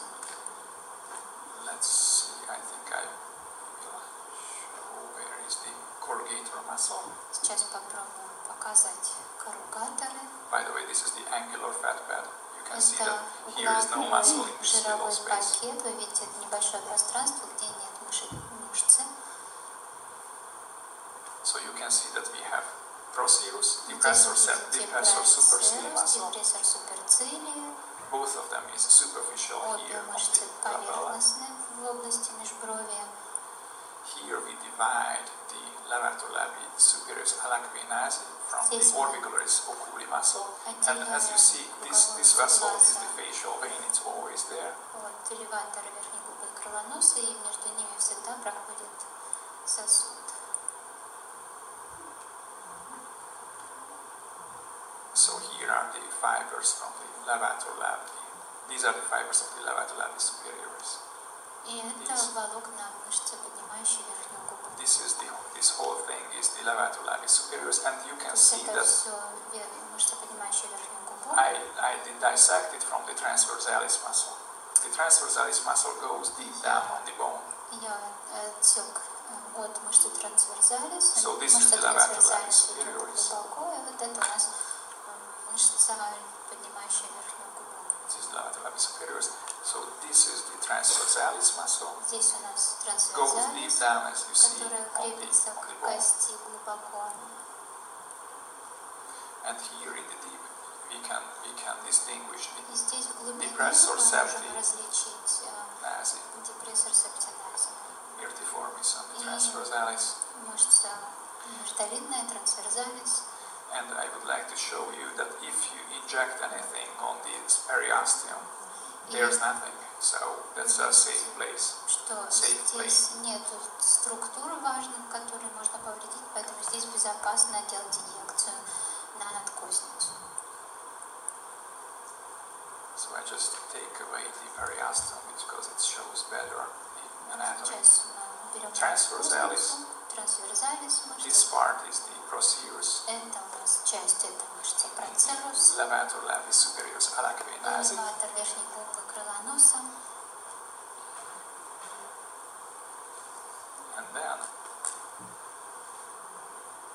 what's interesting that you see that this is really a smash. Это реально смазь. You cannot see very nice individual procerus. You Мы не cannot видим see четко отдельного a separate transversalis. или четкой мышцы They are трансверзалис. really in the same layer and they connect to each other. Соединены между собой, находясь в одном слое. So again here, this is the facial vein. И вот у нас здесь лицевая вена видна. It comes from the deep and becomes Она more and идет more из superficial, глубины и далее более и более поверхностно, but always along the orbicularis oculi но muscle. всегда идет вдоль круговой this мышцы muscle, глаза. This is the levator labis superioris. Это леватор верхней губы. This comes from the orbital rim Она идет and inserts here от into the края medullus. орбиты и включается в медиолус. That's the movement of the depressor septi nasalis and the superficial orbicularis oris muscle. Здесь работа мышц назалис и поверхностной порции, назальной порции, круговой мышцы рта. Okay, and I think 2 minutes we are done. Я думаю, что 2 минуты остались, и мы закончим. Okay, so let's see frontal and the basilar view. Давайте посмотрим вид основания носа. So the most medial part is the depressor septi nasalis, then the myrtiformis and here Медиальный депрессор септиназий, the далее transversalis muscle. миртовидная мышца и мышца трансверзалис.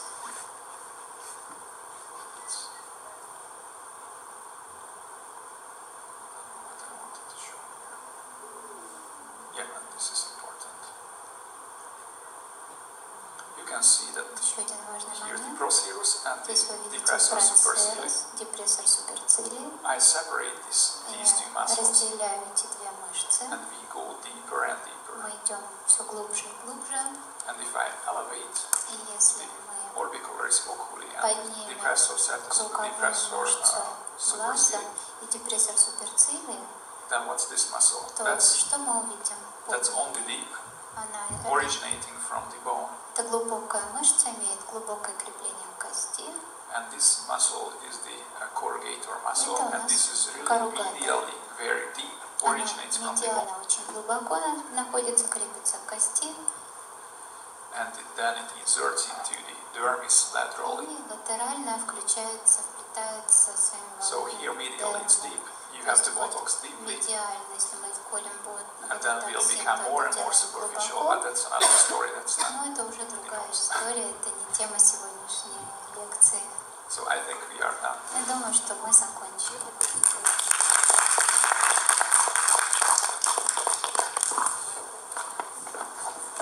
Да, я прошу прощения, я не успела представить Питера, но он сам себя прекрасно представил. Спасибо ему огромное. Я думаю, что очень интересно все было. Мы продолжаем, мы не заканчиваем. Поэтому сейчас перерыв у нас до часу, девочки. Мы здесь у нас перекусить в туалет на первый этаж. Ой, до двух, да, уже до двух. И потом, сейчас будет Алена Николаевна с Ириной Владимировной в тандеме с Питером обсуждать все насущные темы, а потом уже будет демонстрация.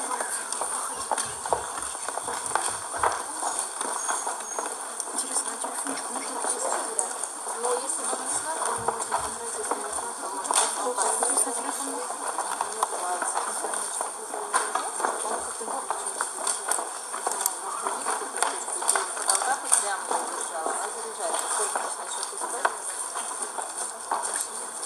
Но если вам надо заряжать, хорошо, я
Алло. Привет, привет. Да ничего, нормально, я на обучении. Ты как быстро это телефон?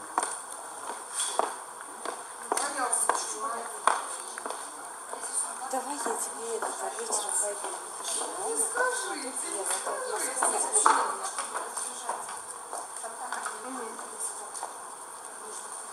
Хорошо.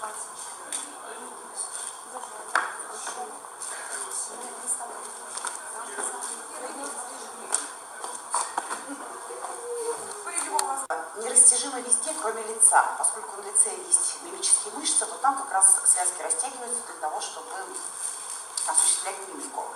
Ну, это хорошо в жизни и плохо, поскольку это указывает на возраст.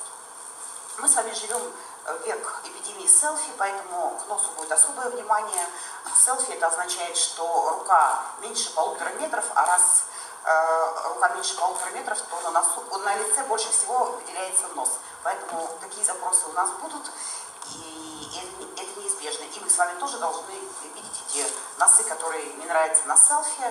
Мы сегодня вам покажем их. Это игра света и тени. Любая выпуклость на носу привлекает свет, то есть любая горбинка будет высвечиваться, а любая ямка привлекает тень. А любые западения будут усугубляться тенью. Но еще надо не забывать, что на самом деле у носа 5 функций. Эстетическая, конечно, в этом зале это самое важное. И есть много людей, которые знают, что если красиво, ну и ладно, как дышит. Но на самом деле и качество жизни значительно снижается, когда нос плохо дышит, когда он плохо нюхает, когда он неправильную окраску, несексуальную окраску голоса дает. То есть это резонаторная функция так привлекается. Итак, 5. Дыхательная, обонятельная, защитная, резонаторная и, конечно же, главное, эстетическая.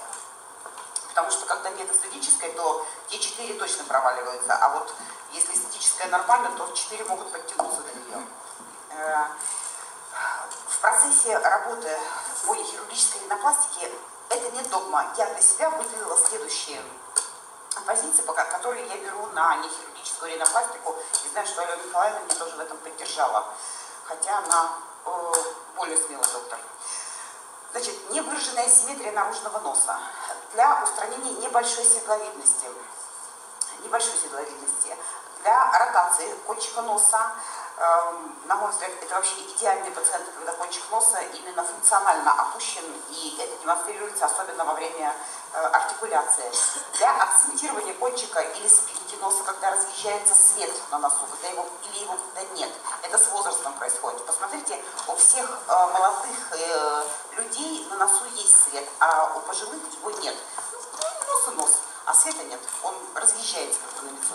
И так называемый синдром стареющего носа, когда кончик носа опускается, подбородок загибается кверху, такая проекция бабы-яги. Можно я добавлю еще? Да. Синдром для устранения небольшой седловидности. Если вы вспомните, нос представляет собой костно-хрящевую структуру. И как раз таки, когда имеется старение атрофия костно-хрящевого скелета, мы имеем формирование в определенном возрасте у пациентов ложную горбинку.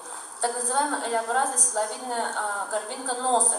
Западение. Да, и пациент говорит, вы знаете, у меня появилась горбинка. Она не появилась, а появилась костно-хрящевая атрофия, то есть минус ткани. Поэтому как раз таки синдром стареющего носа и небольшая седловидность, это может быть тоже такое как двойное показание.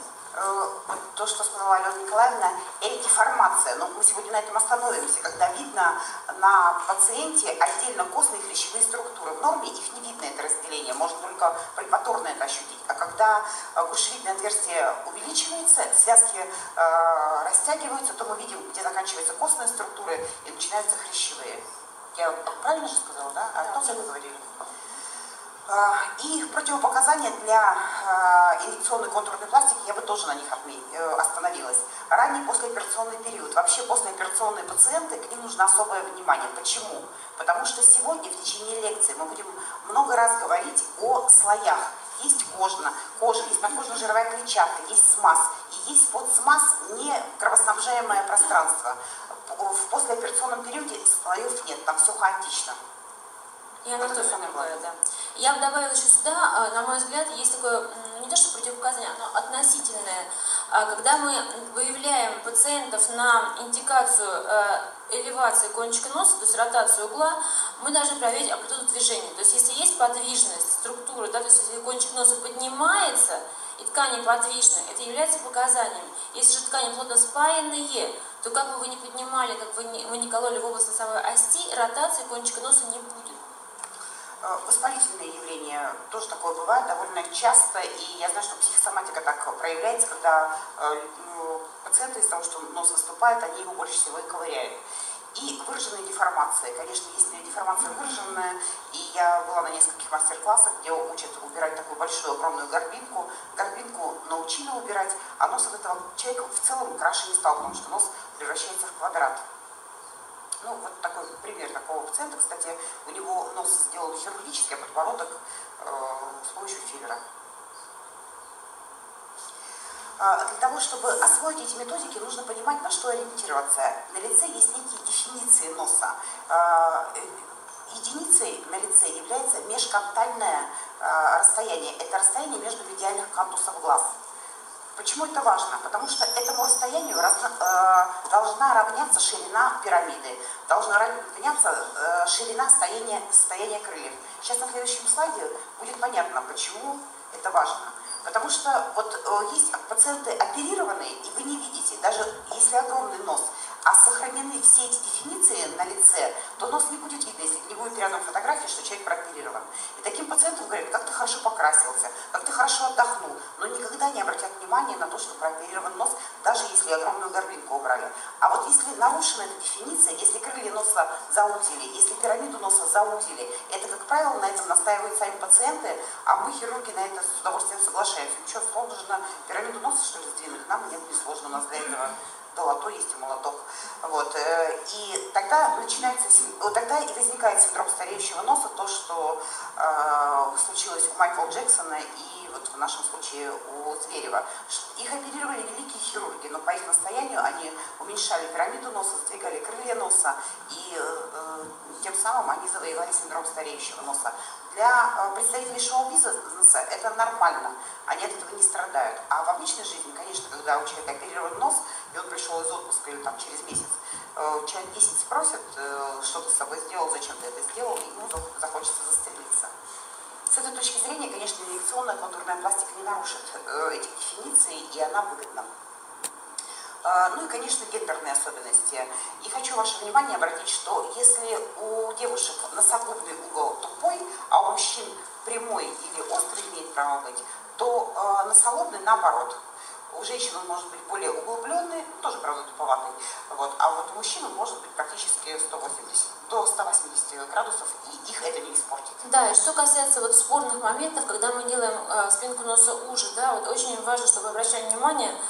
Очень часто бывает при формировании якобы узкой спинки носа, да, мы вводим либо неконтролируемый объем препарата, либо мы вводим его слишком широко, вводя в две линии, тем самым через какое-то время расширяя объективно как раз таки вот иллюзионный момент отражения света. И получается, что у нас у пациентов женский острая пирамидка носа, да, спинки носа превращается в более плоскую, такую как плата. Поэтому уделяйте внимание этому.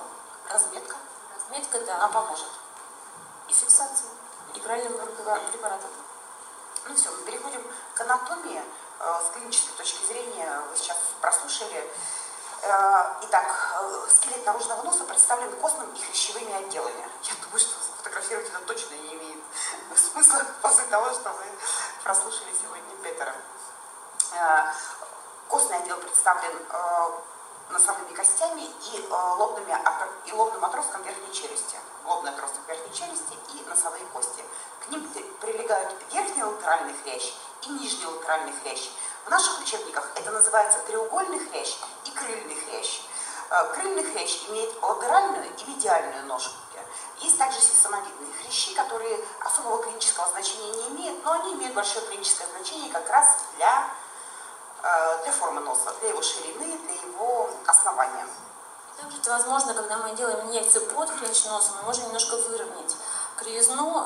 Именно когда кончик носа влево или вправо, вы можете, выполняя коррекцию апертуры грушевидного отверстия, делать определенную там бананоформу инъекцию, вы делаете, получается, под хрящ, тем самым немножко убирая так называемую кривизну носа.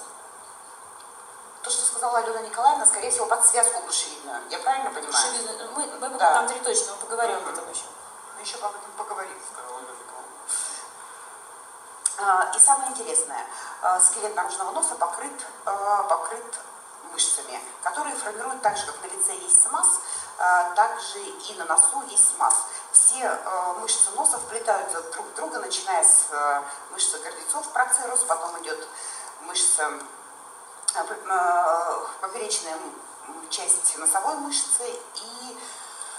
Давайте я расскажу. Давайте, да.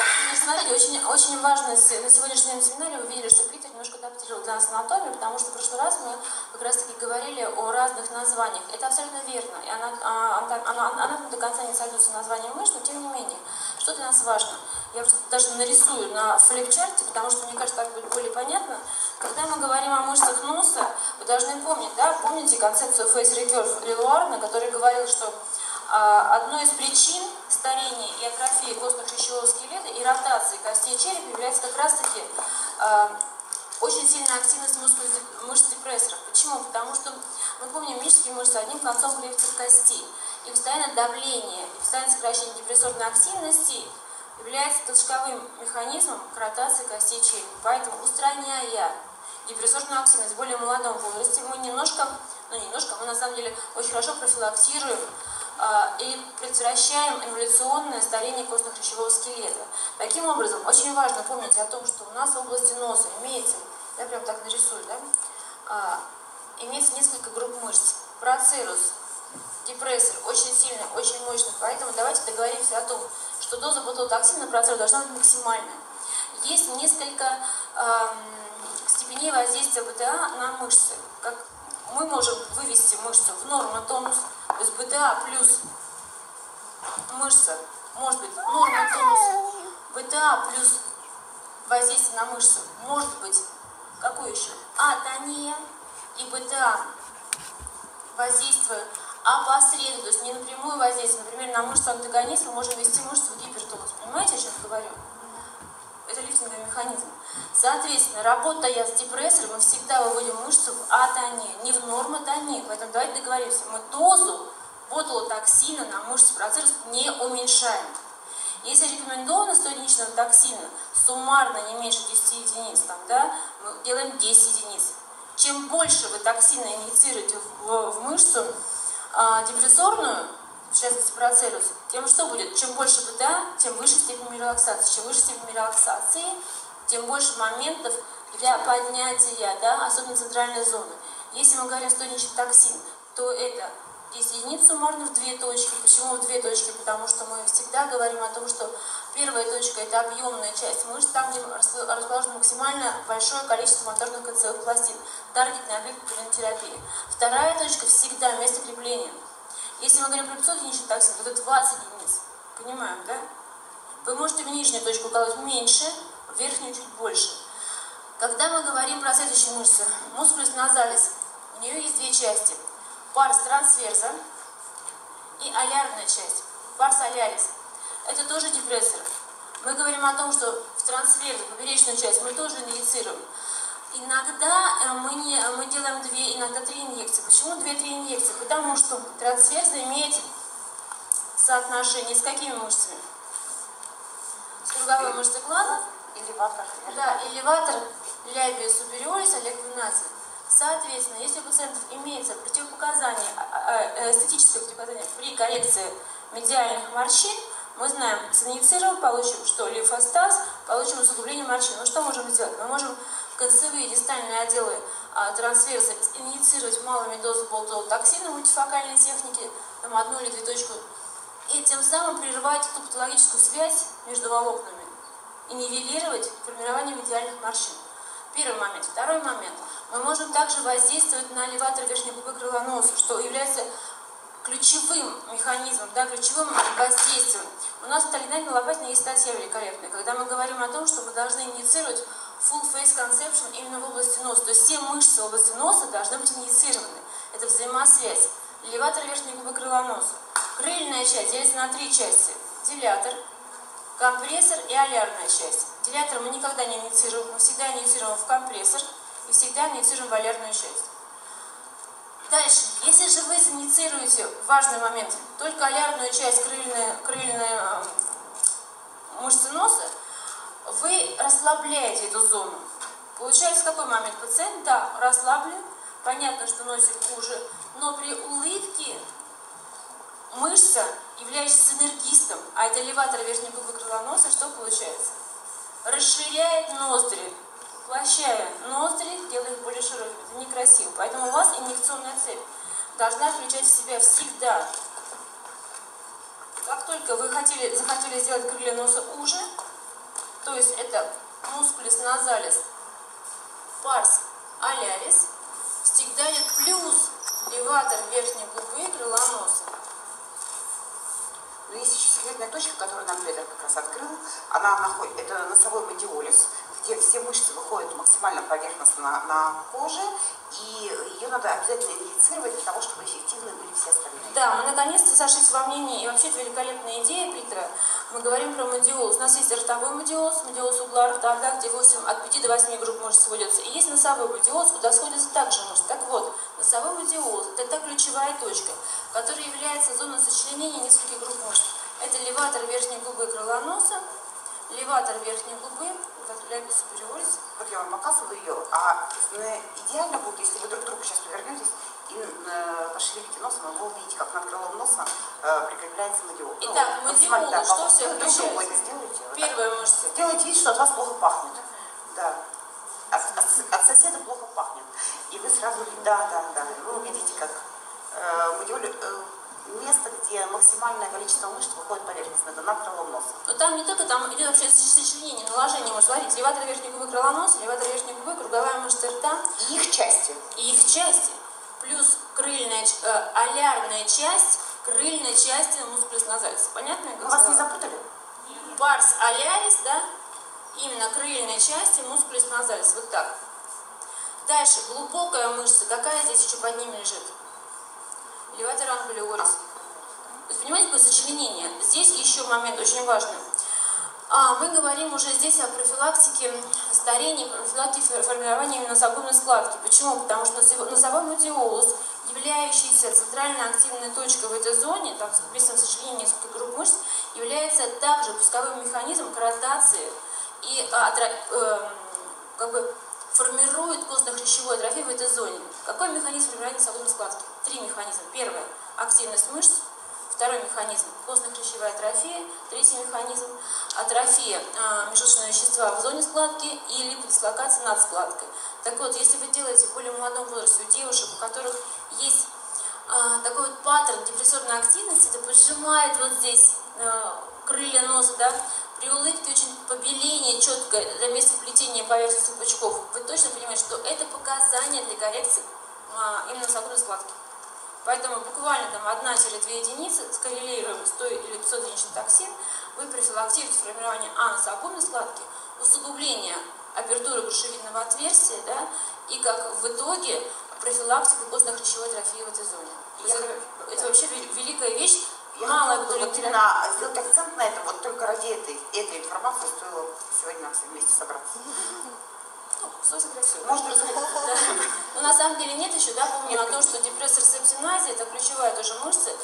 И вот как раз таки по поводу депрессора септиназия, ну, для вас это было откровение, да, потому что мы говорили, вот Ирина Владимировна сейчас расскажет как раз таки про связку питанги. Ну, да, мы бы хотели сказать еще, что когда вы начинаете работать и приступаете к инъекционной контурной пластике носа, то вы изначально должны классифицировать пациента, относится он к людям с динамически активным носом или динамически пассивным носом. И для этого вы проведете динамический тест, попросите рассказать стихотворение про кукушонка. Как там звучит правильно? Кукушка кукушонку купила. Ну, достаточно. Кукушку кукушонку достаточно для того, чтобы и улыбнуться. И вы увидите, что у половины зала нос разъезжается во время улыбки, а у второй половины нос совершенно интактный. И если он интактный, то нет смысла особо с ботулотоксином работать с ним. Достаточно только филлера. А если вот мышцы синергисты, вот на этом слайде очень хорошо видно, что депрессор септиназий будет опускать кончик носа, леватор верхней губы и поперечная часть носовой мышцы будут, наоборот, поднимать крылья. Все эти мышцы соединены между собой в связке петанги, которая находится в межхрящевом пространстве. Цигри? Конечно, да. Я у Питера сейчас спрашиваю. И прикрепляется к коже, да? Да, он согласен с ним. И прикрепляется к коже, это еще раз подтверждает, на грудшевидную связку нет смысла, на связку петанги нет смысла ботулотоксином воздействовать, но ее наличие говорит о том, что всю эту группу мышц нужно одномоментно отключать, снижать ее активность. Что важно? Важно, что у мускулюс септиназии есть две части. В разных источниках написано по-разному. Одни считают, что это две разные мышцы. Поверхностная часть – это отростки от круговой мышцы рта, и есть самостоятельная глубокая мышца. И так нам рассказывает Питер. Но есть источники литературные, где написано, что это просто одна мышца имеет два ответвления. Для нас имеет значение, что есть две части, одна проходит поверхностно, а другая, начиная от крестцов, прикрепляется к средней носовой ости. Чтобы вы поняли, где это прикрепление от крестцов, потрогайте основание носа, вы почувствуете здесь костную